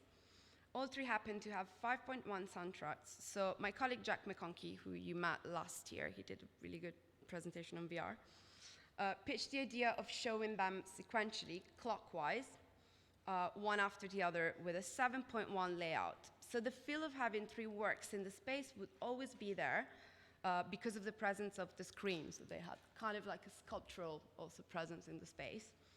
But the viewer could move in the space according to what video was shown, and with a spatial awareness that determined also by sound, and by the sound moving around in the space. So, pretty nice. On the left, you can see the floor plan of the room in the Transformers. No, sorry. On the right, that's like my very professional drawing with the name of the artist. So ABC, it's to identify the screens, and then the numbers are the audio channels. So to kind of explain it a little bit, while video A was playing, your 5.1 configuration will be 1, 3, 5, 7, and 8 sub. And then C will be like 3, 5, 1, 7, and then the sub. And then same for like B, or the other way around. So this slide shows what different elements are combined for a display. So on the left corner, you have all the documentation about the artworks, and then we've got all of our media, and then some of the equipment used, because I couldn't fit everything, but just to sort of give you an idea that the equipment is very much involved. So for this specific displays, we decided to test the use of HyperDeck Studio Mini, which now looking back, I will do it in a very different way, but because we will have minimized the amount of equipment to maintain on display, and it's a very important thing, and especially on the audio front. Plus, we were looking for the right platform to test them, because when you have a new toy, you kind of want to play with it, as a playback device and test their reliability. So the plan we made was to use 3 HyperDecks synchronized via a custom HyperSync box manufactured by this company called RTV, and create 3 video tracks of the same length and add the audio only on one of the videos. So then de-embed the sound and feed it through our Genelec active speakers through the mini DSP, which allowed us to assign each audio channel to the right corresponding speaker and equalize the sound for this specific space, which is quite crucial. It's a crucial requirement for a space like the tanks to be able to equalize. After selecting all the equipment based on what theoretically seemed to be a perfect solution, we stumbled on some issues. So the 3 video files don't have the same frame rate. So 2 of them are PAL, 1 of them is NTSC, but we needed to combine them in one timeline and assure correct playback. So we made several tests, and the best solution to handshake with our equipment was to output 50p. We did a lot of visual checks, and it looked fine, so that kind of passed. So another discovery from our tests was there is no way to get the iProduct to play a 4:3 video. And this was not explicit from the tech specs of the equipment, so shout out to Blackmagic. It was a nightmare discovery, but at that point it was too late to change everything, all of our layouts and choices. So I decided to test stretching the content to 69 in post, making it into a ProRes, and squeeze it back to 4:3 by using the feature on the projector. It worked wonders, although it was a very rough butchering process, and I felt really guilty about it. In this case, I justified my approach as legitimated by the nature of the old No Ghost project, and I felt sort of a creative freedom with a duty of making it look good. So the other thing that is going to make you cringe is that the master source was 4.3 MPEG and MP4 files, and we needed to create ProRes 69 for compatibility issues with our HyperDecks. The selected projectors and media were 4.3. And in order to output 8 channels of audio via SDI on HyperDeck, we had to create a 60-channel multitrack, and that I actually discovered after trying many times different things. So here we're showing you some of the tools used to work on the files. So to demux, I used Subler, and then the amazing FFmpeg commands to split the 5.1 soundtracks to single label channels. It was an incredible discovery and saved a lot of time. And here it's the Premiere project to make one of the final ProRes 4:2, 50p, 1280, 720 resolution. And you can see the horrible 16:9 stretch. And this is a partial view of the final installation. Despite all the behind the scenes that's just been revealed to you, it all looked good. And the artists were happy, the curator was happy. We were also happy because it ran smoothly for roughly 6 months, requiring almost zero maintenance. So I'll pass it back. Rest to Anna. So as Francesca has just shown you with No Ghost, Just a Shell, often creating an exhibition format file from a master is not a linear process, and it can be quite messy. This involves a lot of trial and error, many detours, and a thorough testing process. In the daily reality of a big, busy museum like Tate's, we need to make sure files and equipment deliver the desired playback. in a specific display context, and it all needs to be pretty trouble-free.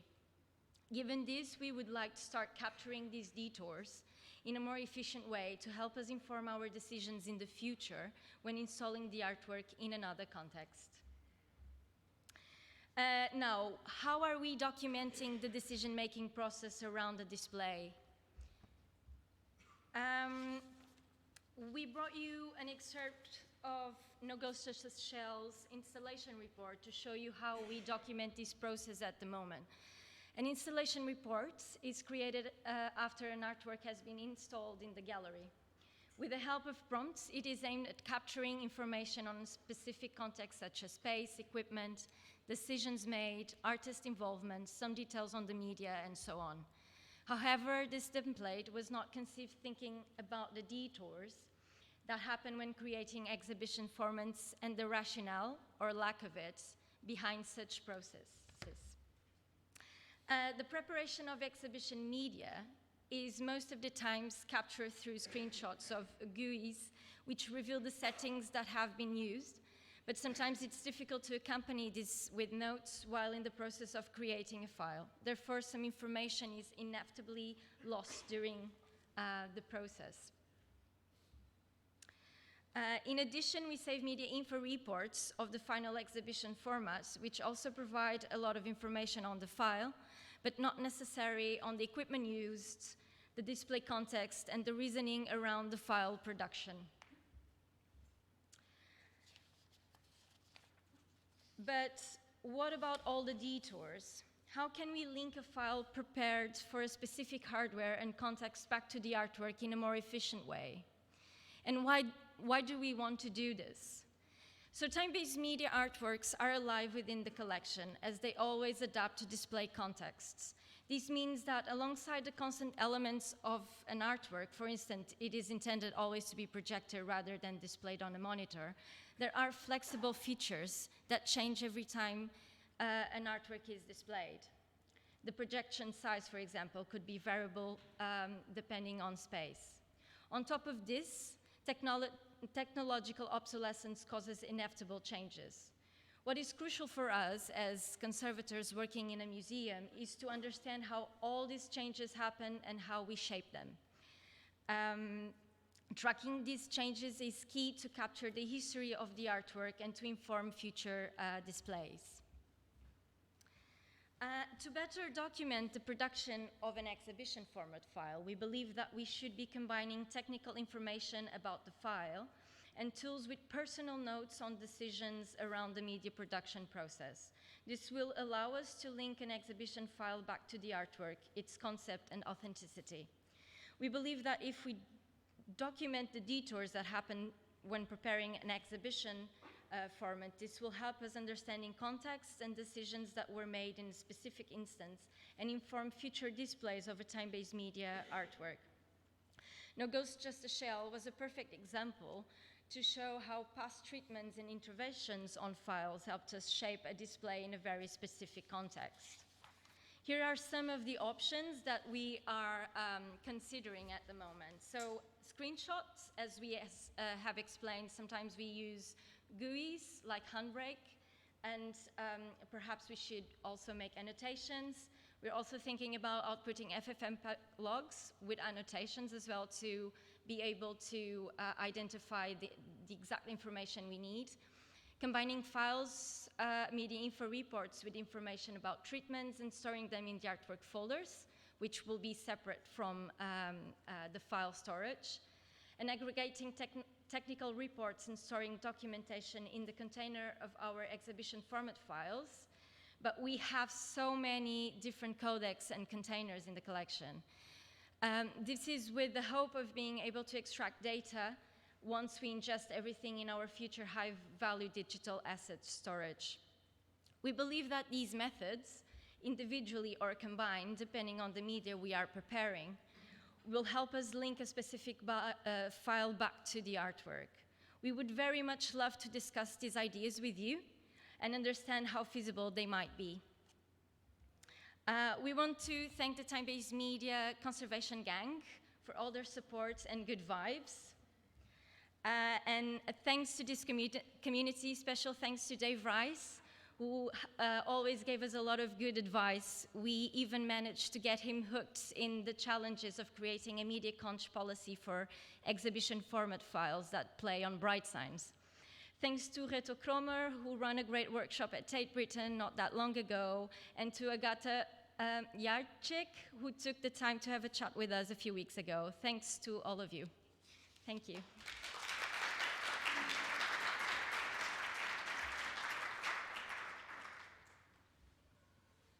Questions? Oh God, a whole bunch. Okay. Ladies first. I'm here for the feminist brands. Hi, this is a question from the live stream. So the question is software a component of the work in addition to media elements and equipment? Or does that get wrapped up in the equipment requirements, i.e. is there any software?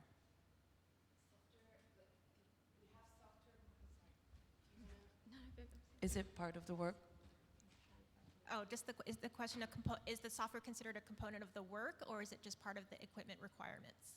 But like, which software? Like anything you need to run it? No. Like it depends. We have software-based artworks, and that's a whole different story. But like, no, in this case, we just it's a component. The component of the work is the file. Yeah, unless the artist specifies something. But it's always, I think, we kind of proceed considering artist specification. Is it good? Hello, Steve, again. First question, do you store the version of the softwares you use? Because I use storing logs, but also good, at least for VLC, to know which version exactly you used, because between version it could have bugs fixed, for example, that displays the things differently. Also, I wonder why you had to transfer to ProRes. Is it to be able to use your hardware? Because maybe a lot of you don't know, but VLC is also capable of sending video through SDI, which can feed hardware directly. It's not just a PC or phone player. You can actually feed real hardware, professional hardware with it. Do you want to answer the first one? So in terms of the software, no, we don't save, but yes, we would like to at least save information about the version that we are using when preparing these files, definitely. And I think maybe there is, like, just to kind of give a bit, there is a distinction between the process of acquisition of an artwork. So like acquiring, and then when you guys do like in acquisition, all the QCing. So I think maybe more information are captured in there on like what softwares are used to sort of QC and to like test the playbacks. But with the displays, I think it's always a little bit of like a rough and ready preparation, because we need to put stuff on display, and sometimes it needs to be quick. And then the second, we had to transcode to ProRes to use the hardware. And again, as I said, I will probably do it in a very different way now. It's just that, we had this new toy, and we kind of wanted to try the toy. And I think this specific type of artwork kind of gave us a little bit of freedom to sort of experiment with the files. But we mainly use them now to sort of play back ProRes. So if a lot of our masters are ProRes, so it's pretty useful to use them to play ProRes. We don't use a lot of like computers for playback in the galleries, because we found them to be a bit less reliable. They crash, but it's a good tip about VLC, and I'll definitely go home and do a bit of extra research. Thanks. Okay, I think we have time for one more question. Hi, I'm Lode. I'm involved in media art as well. I set up my own work, and I set up other people's work. My first question is, do you share the documentation with other organizations? Because we have been getting work that's been presented in SMAC from Ghent in Belgium, but the documentation you have And certainly, like the ProRes files or the master files would be very helpful for any organization to set it up all again and not go through the whole documentation and research project. So, yeah, at the moment we don't share. It's a bit the backstage, and I guess then in conservation it's a little bit like that. We always have our files and it's backstage. Obviously, you can request Tate to access some of the information, but it's a very, how do you say, it takes a very long time to have an answer and to go through all the process. But it's a very good idea, and I think, yeah, we should be more in network and share our experiences to be able to tackle these kind of situations in a more network way, yeah. But yeah, I mean, more than happy to have a chat and talk about and, I don't know, meet and kind of go over all of this, for sure. Thank you.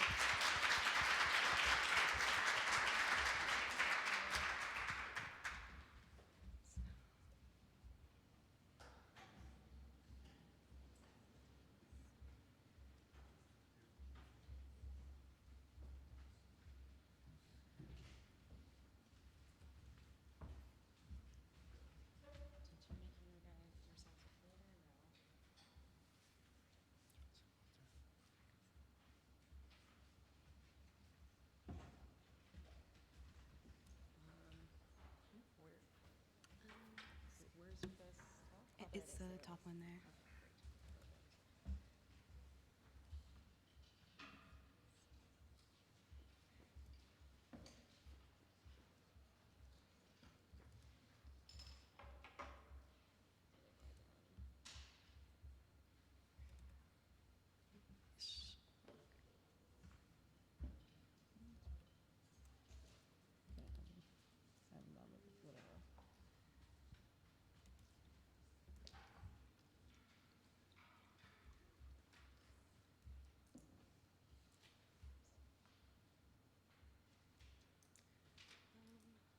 Am I doing wrong?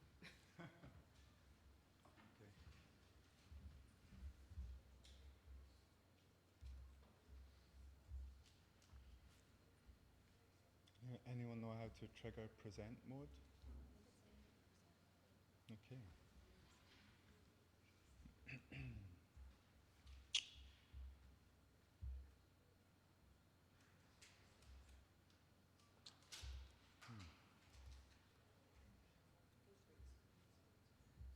Okay.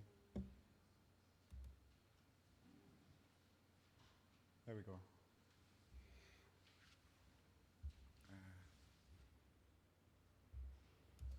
Sorry about this. Technical complexities of Google.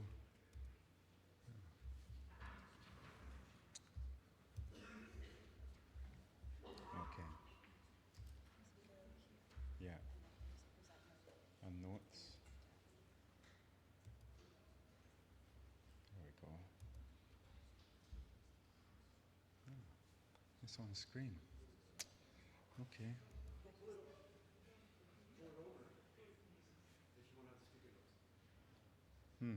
Can someone help us, like a Google Slides expert? Sure. Sorry. No problem. So you're extending the monitor.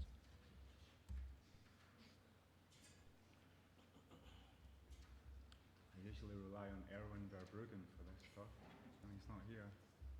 Where are you when we need you, Erwin? He's watching on the live stream. Mm-hmm.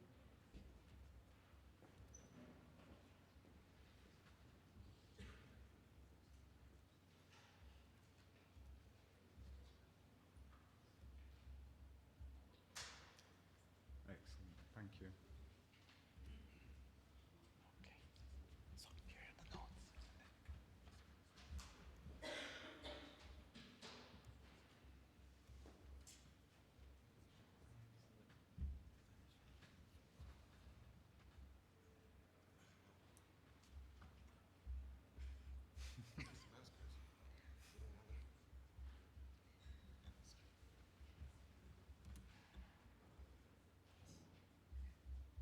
Perfect, thank you.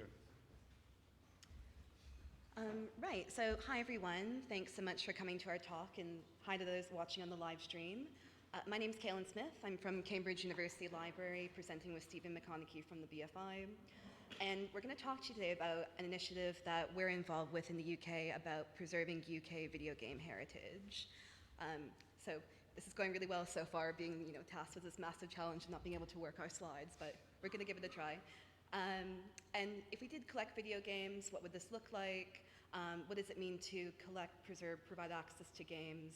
And hopefully we'll get some feedback from the audience as well, because this is very much early days, and we're just really trying to understand the universe at the moment. Okay, so I mean, what it says on screen really, we're just going to talk you through these component parts. Why is it a challenge? Why is it complex? What we're doing about it, and then we have a worked case study, you might call it, to talk you through, and then possibly talk about next steps. Oops.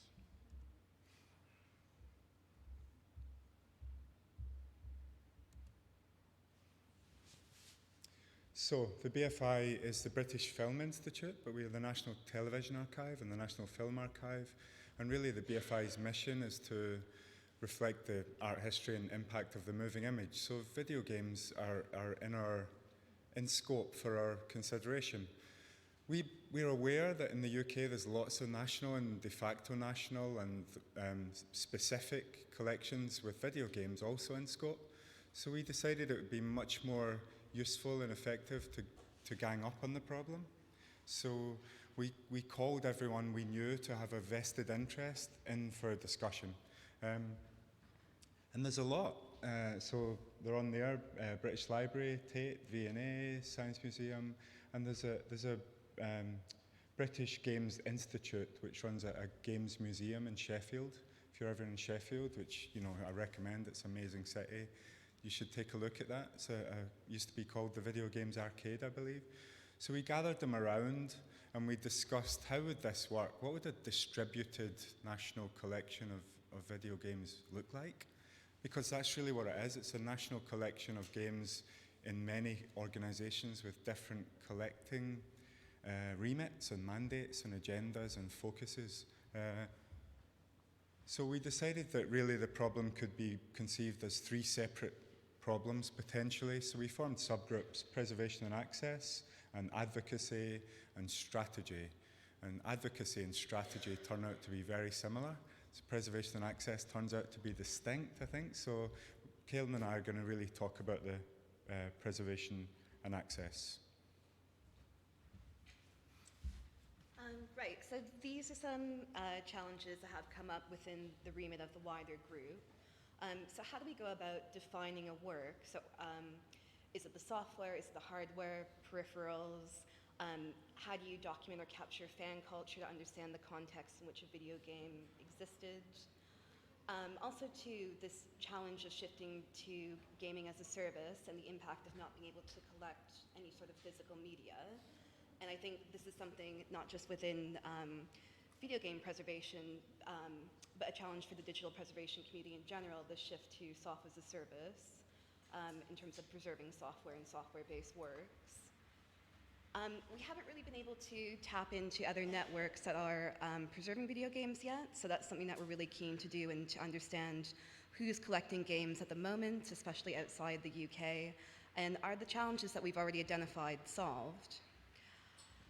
We also want to know about preservation work that's happening outside the context of collecting organizations, so understanding the impact of heavily proprietary commercial companies, but also to ones that have presumably been able to solve some preservation challenges with being able to monetize their back catalogs, for example. So how can we tap into this knowledge? Is that even possible to begin with? And have these companies solved preservation challenges already? We're also interested with what the pirate community is doing, and especially around emulation and metadata schemas. But we've identified here a risk of getting involved, but also not getting involved, and could getting involved with the pirate community antagonize rights holders or compromise our funding opportunities, etc. Another challenge that we've identified is knowing or anticipating what users want to access. I think that plays a really big role in deciding what we're going to collect to begin with.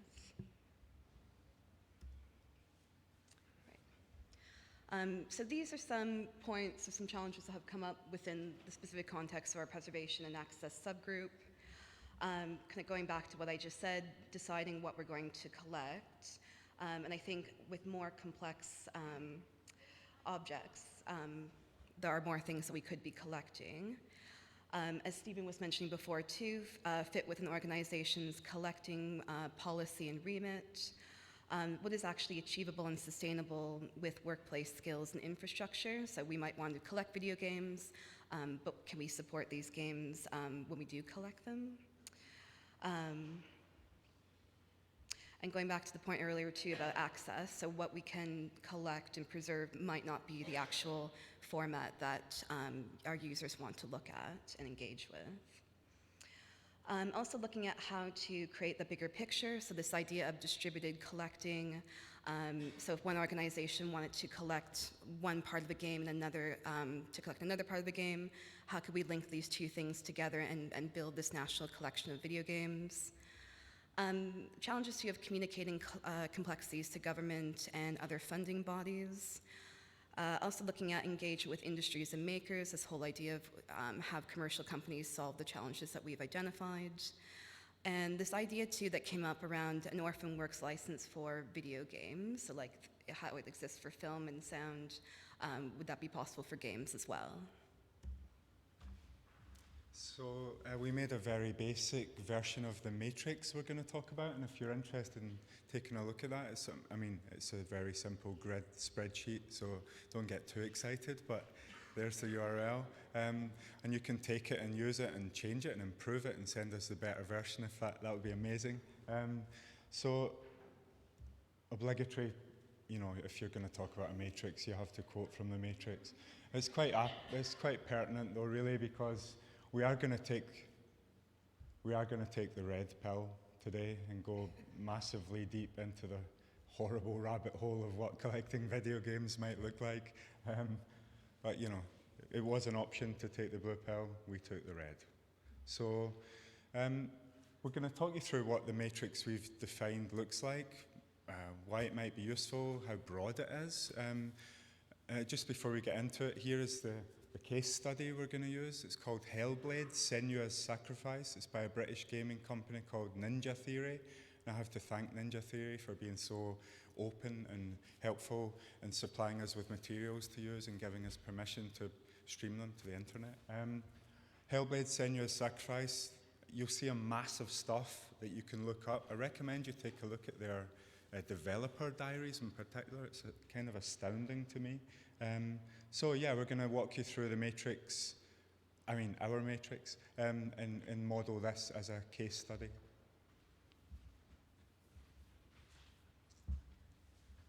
Right, so one of the categories we have is hardware, so the physical device that outputs the video signal to display the game. In regards to Hellblade, it's created for PC, then PS4, then Xbox, and Nintendo Switch. And then the PC and the PS4 versions have a VR component to them as well. Source code, so Ninja Theory is a UK-based developer, so they're the rights holder. But do we know yet, which we don't, if they've preserved all of their source code or retained all their source code? And if we were to collect this, would we have the knowledge at one of our organizations to understand it?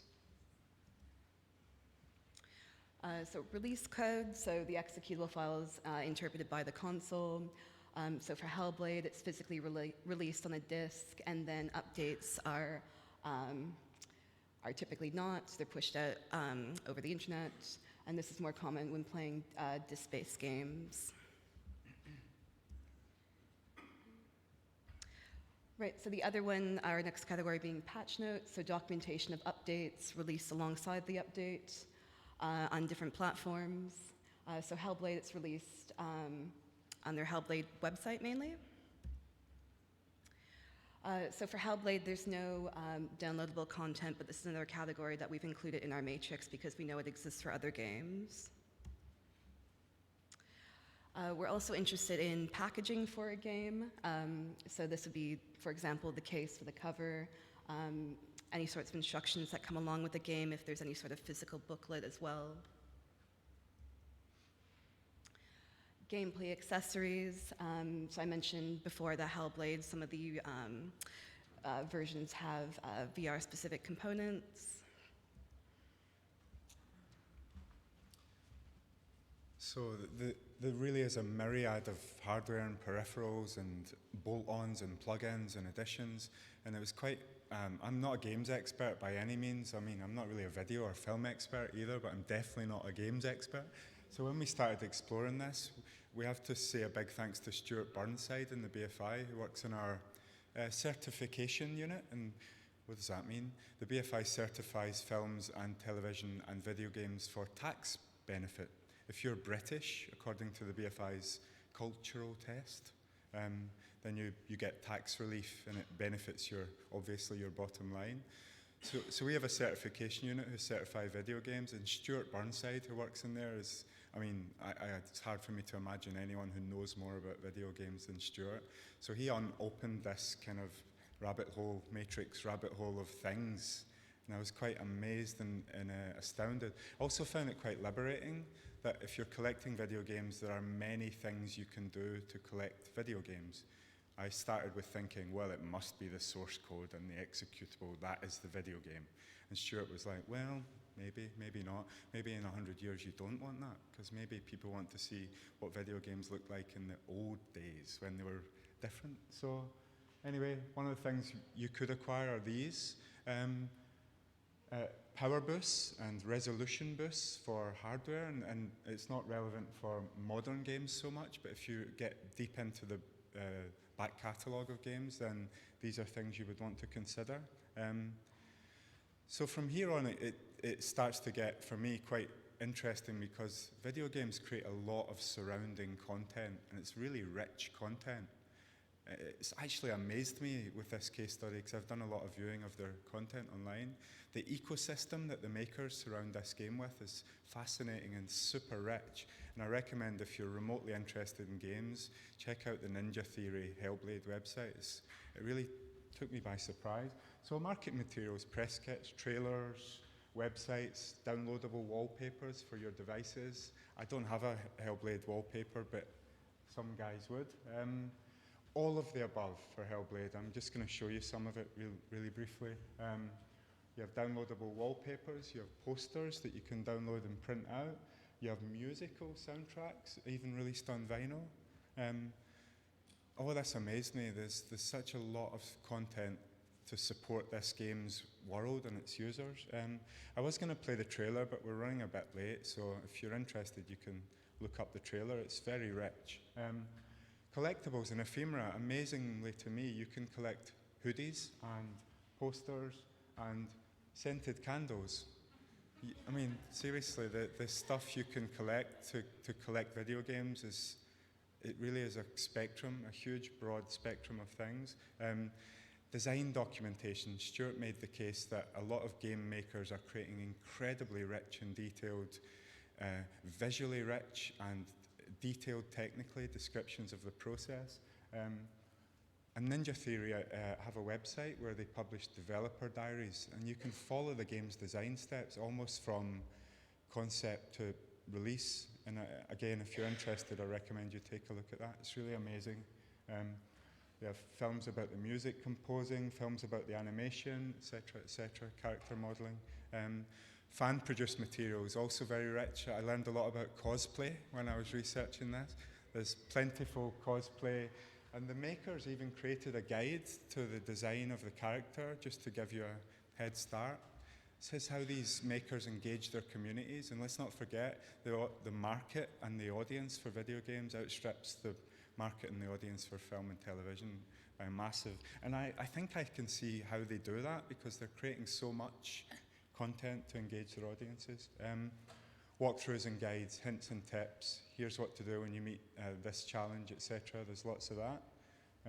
There's professionally produced, IGN is a big maker, and then there's fan produced. And again, you could collect all or some or none of it. gameplay footage. This is massive. Stuart explained to me this is almost as big as buying and playing the game. People tune in to watch experts play the game. I found that counterintuitive, but he said, emphasized how big a deal it is. It's really important to the community. And for us as the BFI, we're a moving image archive. So potentially, I mean, not to sound lazy, but potentially if we acquire the gameplay footage on a FFV1 Matroska, potentially my work is done. So just to round up some next steps, we are developing with this group of, a consortium maybe, we are developing a formal network, subject specialist network. In the UK, you can form this network and then it allows you to bid for funding to host events and do activities and research and so on. And as Kaylin said, we're hoping to recruit maybe from globally to learn from other nations who are doing similar work. And I know the Australians have just announced an initiative to acquire and collect video games. Pirate community, now there's some risk, as Kaylin said, because we are government-funded organisations and they are on the edges of the law. However, they're miles ahead in every domain. They have metadata schemas for video game artifacts that are incredibly developed and detailed. I'm told, I haven't spoken to them, of course. But it's a real question for us. Should we? Must we? And one of the membership says we must. If we don't, they'll do it better. And they're miles ahead. So I feel we must. We just have to work out with government's help how we do that. And keep going with our matrix and develop it and test it with older games, test it with different games. And then we have the idea of creating a data model for video games based on the matrix to kind of document how you would describe it in your collections database, for example, how you would speak about it to your peers and your donors, and feedback. We want feedback on our ideas and the matrix, our matrix. I think that's it. So we're probably out of time for questions, maybe, but thanks very much.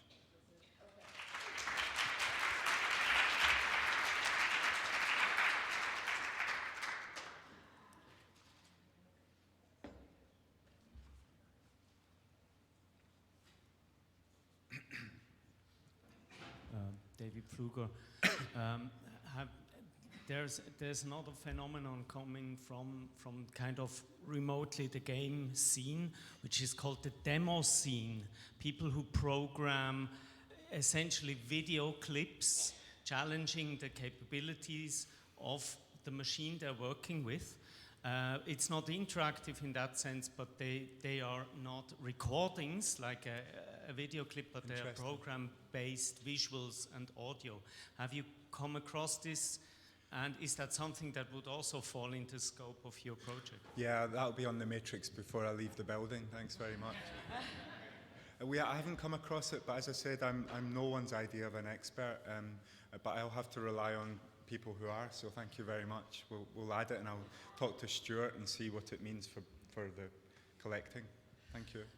A few quick observations from someone who's been working in this space for about 20 years. Mm-hmm. Though it seems intuitive that the most important thing is getting people to be able to play the games, actually, when you look at it, there are huge scholars, historians, there's a much larger group of people who just wants to see how the games were played. Right. And I like your idea of taking things from Twitch and, but you have to be careful because those are the champion game players. And the idea of recording normal game players and how they play, I think is very important. Okay, real quick. As far as the game itself, emulators run the game a lot quicker. Mm-hmm. So the whole pacing is wrong. And the other critical thing with trying to do the game, as you kind of referred to, the peripherals end up being the hardest thing. How do you interface with the game? Sure. Yep. you give me the fear when you describe it so clearly, but yeah, you're absolutely right, I think. Hi, Lode again. I'm a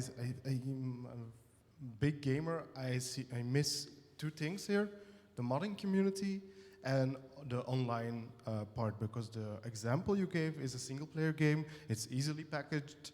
Everything is in one executable. It's in one file. But for instance, if I'm talking about a media artist from Belgium called Tale of Tales, they'll make a game called Endless Forest, which is a multiplayer game. If you enter the game alone, there is nothing. There's no game. So, what are your ideas for online games? Because most of the games that are published, that are online only, after a couple of years, the publisher removes the server, and then the whole game is gone. And there's no disc. There was never a physical release. No, of course, it's a key challenge, and I'm not claiming I have a solution or even have the start of the sketch of the idea of a solution, but I guess one way to solve that is to settle for gameplay recording. So in some cases, you may have to settle for a recording because realistically, how achievable it is to make a meaningful preservation of something that exists on a server that the rights holder is never going to give you access to. So we also have to be pragmatic as well as idealist. And so I'm sorry I don't have a better answer. Okay, we're up. Thanks very much.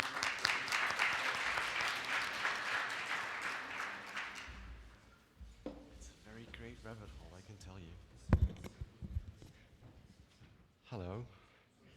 While I'm preparing my slides, I'll see if I can speak, think, and move my fingers at the same time, because I'm not that much into computer playing anymore, but just it has to be mentioned that if you don't know, the RetroPie project, which is like a Raspberry Pi that has like all the emulators of all the things from my childhood running on one box.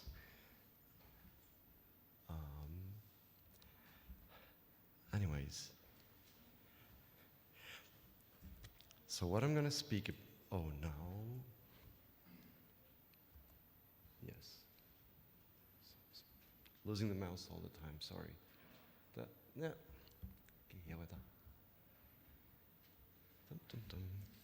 Next time I'll bring a mouse. So, thank you very much. What I'm gonna speak today about is backup and restore of infrared remote controls. It's AV related, so I thought it actually might make use because the idea for this came when working in the Mediatek, and we got replayers from one manufacturer, and we had several decks to transfer our VHS tapes, and you did not have a rewind button on the deck anymore. And I was like, when Marion had to transfer tapes, and it was like, you go like, oh no, please just rewind that one, not the other ones. And you know, it was like, I couldn't watch this, and I was like, hey, cool, let's pick apart the remote control and put on a cable and just prolong the thing, put the IR diode on it and wrap it in a plastic thing so you can hold it on the device. So we did that. But then I was like, okay, another day, Marianne found the replayer on the internet, and it came without remote controls. Happens. So you get a deck, and the remote control is lost. Now imagine you have a deck that has no rewind button, you don't have a remote control. And I was like, hang on a second. 10 years ago, I did this at home on Linux. I could actually build a receiver and actually record remote controls, and there were text files. What about this? Let's take a look. So my requirements for storing remote controls and actually dealing with remote controls was like, there's stuff that like, you can buy it and there's a remote control that works with this receiver and only this receiver and only this remote control and only on a PC and only on this operating system and so on and so forth. And it was quite frustrating because you could only use it in one way. You couldn't really use it for backing up or exchanging or even do anything else than control that piece of software. So it was like, no proprietary hardware and software. That's me, it's not surprising. I want to have to work it independently. If I have a receiver, I want to be able to use it with all kinds of remote controls, not just the one from that vendor. And I want to have it to work beyond end of life because we always use the stuff beyond what it was thought and intended for. Want to have it with any IR remote. And in my case, if I can map it to shell applications, I can basically control the world by remote control buttons. So let's go for this. I said I did it over 10 years ago because Bluetooth was too expensive, but it was kind of new, and I was like, how cool is that? You can remote control a computer over the air. And there was no wireless or like, I'm like, what about if you could use infrared remote controls? I don't know, it was like in 2000 something. So I went online and then I found the Linux Infrared Control LIRTS project, still alive and kicking. I thought it was dead in between with people having their home cinema, Kodi, Raspberry Pi setups. They were more like, I want to have a remote control again, so this project became more interesting again. What you see up there is an old school text-based circuitry of an infrared receiver that you can actually hook up on your serial port. It has 3 pins, drawing here. Got 3 pins here, that's all you need. And the material costs are like €3. It was easy to build. So I built one back then, and I still had it. But there's no more serial port. So I was like, I already had this up and running, I have it. And like, well, but there's USB to serial converters. And I was like, no, what about USB? So I was like, oh, there's a FLIRTS project. It looks sexy, it looks nice, it's there. You just plug and play and everything. I'm like, don't. I was really misguided. I felt kind of abused and led down a dark alley, and it was not okay. It was just not okay, FLIRTS developers, because they took the idea of LIRTS, added an F, what you usually add for free, as in FLAC or FOSS. It's not LIRTS. It's some proprietary stuff that is basically embedded into free and open source systems, but it's basically a proprietary bubble in the hardware. There's no schematics and no documentation. And I was like, no.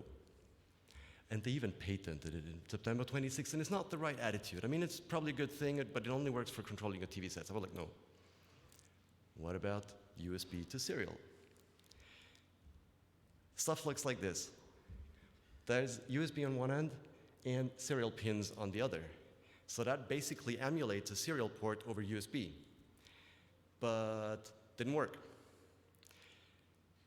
Why it didn't work? As far as I could figure out, timing. The timing of the infrared pulses, it's an issue.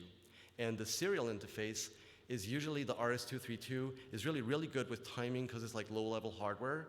But if you have the USB abstraction layer, it can't really guarantee the timing, and it's not built for this. It's for data transmission, not real-time transmission. And the original LIRTS receiver, it was a hack of the serial interface. Didn't even, no. But there's another USB to serial chip. So these are different chipsets, and I'm like, chipsets do different things. Let's try the other one. Kind of worked, should have worked. Some people have used this chipset successfully. I haven't. After kind of like 2 days of like not really finding useful information, because like, anyway, didn't work reliably enough. So I kind of was like, nah, there has to be something else. Ta-da! In case people of you do not know a Raspberry Pi, it's like a Raspberry Pi. It's one of the most amazing things that just made my life, like, make me happy. You know, like Raspberry Pi makes you happy, a Raspberry Pi makes you happy. So that's the first prototype. The white thing in there, like if you open it up, that's a Raspberry Pi. It's a small computer. That's version 1 because I have several ones of them at home because I use them for all kinds of stuff, like all the time. This is like you have one at home just because you can do anything with it, whatever. So that's the version 1, and you see these pins up there. I just had to hook up 3 cables, go to a nice website that goes like, okay, the 3-pin receiver stuff that you saw in the first image, you just hook it up to the GPIO pins. There's stuff on the internet where you look up how to do this. I'm just saying like that it exists and that you can basically do it. So that's the infrared receiver. It costs like €1 something, or maybe a few cents depending on how many you buy. And you hook it up on these 3 pins. That's a SD card with the operating system. Version 1 of the Raspberry Pi doesn't have a wireless interface, so that's a wireless interface. If you have a new Raspberry Pi, all you need is the SD card and the receiver. You hook it up, you put on alerts. Basically, all now you need to do is teach it the remote, but we'll get to this. And the cool thing is, that's the hardware now that you can use to record a remote control. Any remote control that runs on the frequency that this receiver is built for. But in my old setup, I also built a sender. Why would I want to build a remote control sender if I have the remote control? What am I trying to do? You have a remote control, you read it in, you have it as a text file. A remote control can be stored as a plain text file. That's really cool. And if you have this text file and you don't have the remote control anymore, you can use this circuitry, which is also a few cents, to basically emulate any button of any remote control that you get as a text file. Yes, it's a prototype. But that only works on Raspberry Pi because you have the general purpose input-output, the GPIO pins that have sufficient timing, and the driver is especially written for Raspberry Pi. But I'm like, what if you want to do this on a non-Pi hardware? And then a friend of mine suggested IR Toy. It's from Serious Prototypes,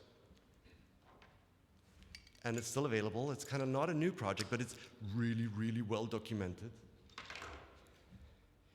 It's from Dangerous Prototypes. You get it ready to build, or you could build your own if you want to for about 10 bucks. The timing stuff is handled on board. You get schematics, you get the code, you get anything. It's really an infrared toy if you want to do infrared stuff. As you can see here, it has one big LED that's for sending, the next one is receiving, and the other one's raw receiving. Usually infrared signals are already coded, and the middle receiver just automatically decodes it. And the last one does not decode it, so it gives you the raw infrared signals, and you can kind of like do low-level decoding manually. So if you have anything to do with infrared remote controls, this is a nice thing to get. Now it nicely works, getting back to Lyrts, it nicely works with Lyrts, and how do you configure, like, now you have the hardware. As I said, an infrared remote control from the point of view of Lyrts is just a text file. That's an example what it looks like. So you have a comment like this was auto-generated. What you do is you start a Lyrts program and say, hey, that's the hardware that is used to read the remote control. And then you just go like, okay, this button is called key play, and then you press that button. That button's called key stop. You press that button, and then you get these hex numbers, and those are the codes for each button. That's it. These text files have been, since this project is like really old, which is good, a massive amount of infrared remote controls in text files have been collected on the Lyrts website. So if you're looking for a remote control for a model that you lost or you want to have, check out if it's there. It might be. If it's not, and you have the remote control and you happen to make such a setup, I can build one for you. You can, as an archiving community, we can now share and exchange remote controls. We can actually archive them as text files. Now, what to do with this? I said, I don't just want to back up and restore and exchange them. I want to do stuff with it, like run a shell command. Well, there is infrared exec from Lyrts, and you have this blue block that just says, well, if you run the program irexec, and somebody presses the key red, just right on the command line, you press the key red. The thing with config, you can put any command line thing in here. You can just randomly go crazy and mix. You can even mix remote controls in one file. You can really do anything. I did it, and it works, and it's great fun. But it gets even better. Because there was Dr. Ben Martinson. I don't know what to say. He has, if you go to the HARC Toolbox site, this is like, this person has spent so much time in documenting the field of remote controls, starting with infrared remote controls, going to raw infrared remote controls, going to, that's not infrared, that's actually wireless, but old school remote controls. He documented it so well, he wrote lots of tools. He even proposed a better protocol than the Lyrts text files because it said, Well, but there are some cases that you can actually not do as well or document as exactly with this simple lyrics text file. So he proposed GIRR, a universal format for IR commands and remotes for exchanging these informations. And he wrote the tool IR Scrutinizer, which looks like this. So like, finally a graphical user interface. Even if it's Peter. So I took the infrared toy, hook it up on USB, and then it goes like, doop, device TTY ACM 0, open, doop. It says firmware version 222. And that was it. Now I have my infrared sending and receival set up on any computer up and running. That's like an app image, but it's kind of like, I think it's in Java or something. It's cross-platform. That's now ran on Linux. What was in there is, hey, by the way, you don't have to remote. I was like old school from like going to the Linux website, downloading the text file, loading the text file, like, no, there's infrared database. .tk. There seriously is a collection of every single remote button individually. Like I like text file per remote, but with IRDB, you can do this. You just drop down a manufacturer list. It goes to IRDB, which has an API, loads a list of all manufacturers that it knows the models from, and then you can choose which device type from that vendor you want to have. And then you just open this, you get a list of the buttons of this remote, and you can basically just double click on that, and then the IR toy goes blink and sends this key in that language of that remote. I was like, I think I should share this. That's why I handed in this small little talk. Now that you know that this is possible, what can be done with this? Well, the thing is, you buy gear, there's no remote, you go like, but is it on IRDB or on Lyrics? Or does any other archive have it?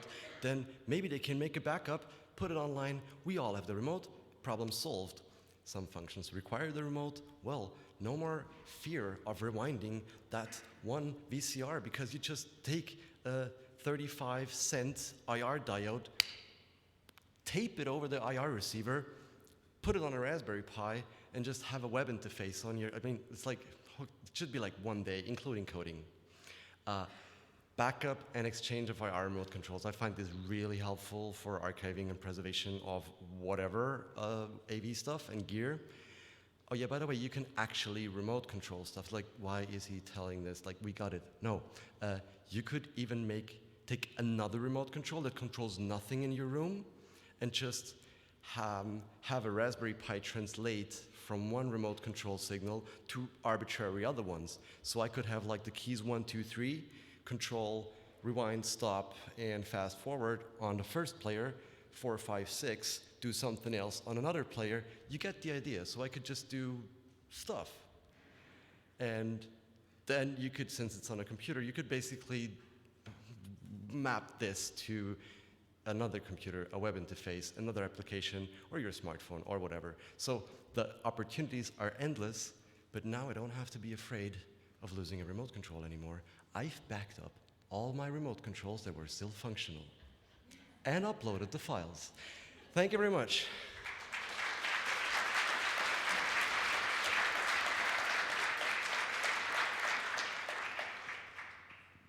Any questions or comments?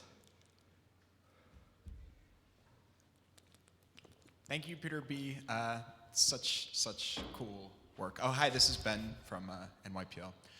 Have you experimented with using this technique to deal with issues related to needing a remote control to turn off on-screen warnings? So sometimes you can only use a remote control to turn off something that would be like a tracking issue.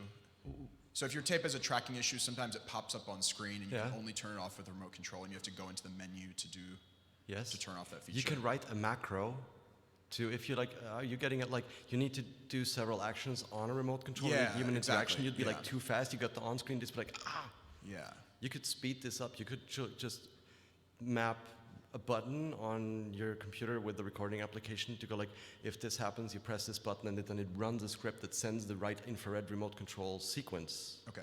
Something like that. Okay, sounds great. Yeah. Thanks.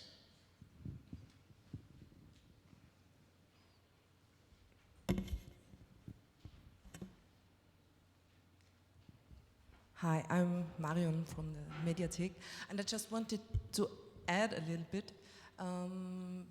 Ben already said it. I think the question may be for some in the room, why do you need remote control? So just work with a professional tech, you don't have the problem. The thing is, in the Austrian Mediathek, we have our main collection is consumer formats and videotapes that were made by non-video professionals. And the thing is, you have a lot of long play material. There you can't use you can't use really professional recorders to replay long play.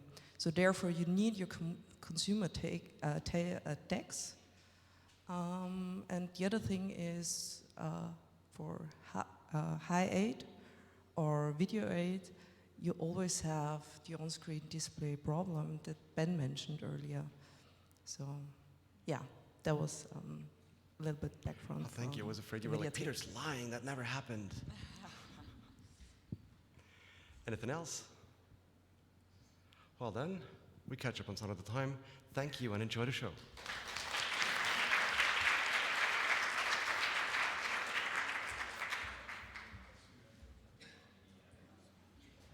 Oh, it's actually lunchtime, isn't it? Oh, I'm off. Everyone, we're going to do lunch in the same order as yesterday, like 2 shifts across the street. So if you were in lunch shift 1, feel free to go over there now. Or lunch shift 2, I'm not sure what time lunch shift 2 is, but remind me, someone. There's a tour again in the lobby. So meet with Jusha in the lobby. If you're on the tour, that's at 1 o'clock. If you're speaking in the afternoon, please come to the front or see Bryce, who's here, the stage coordinator for the afternoon, and then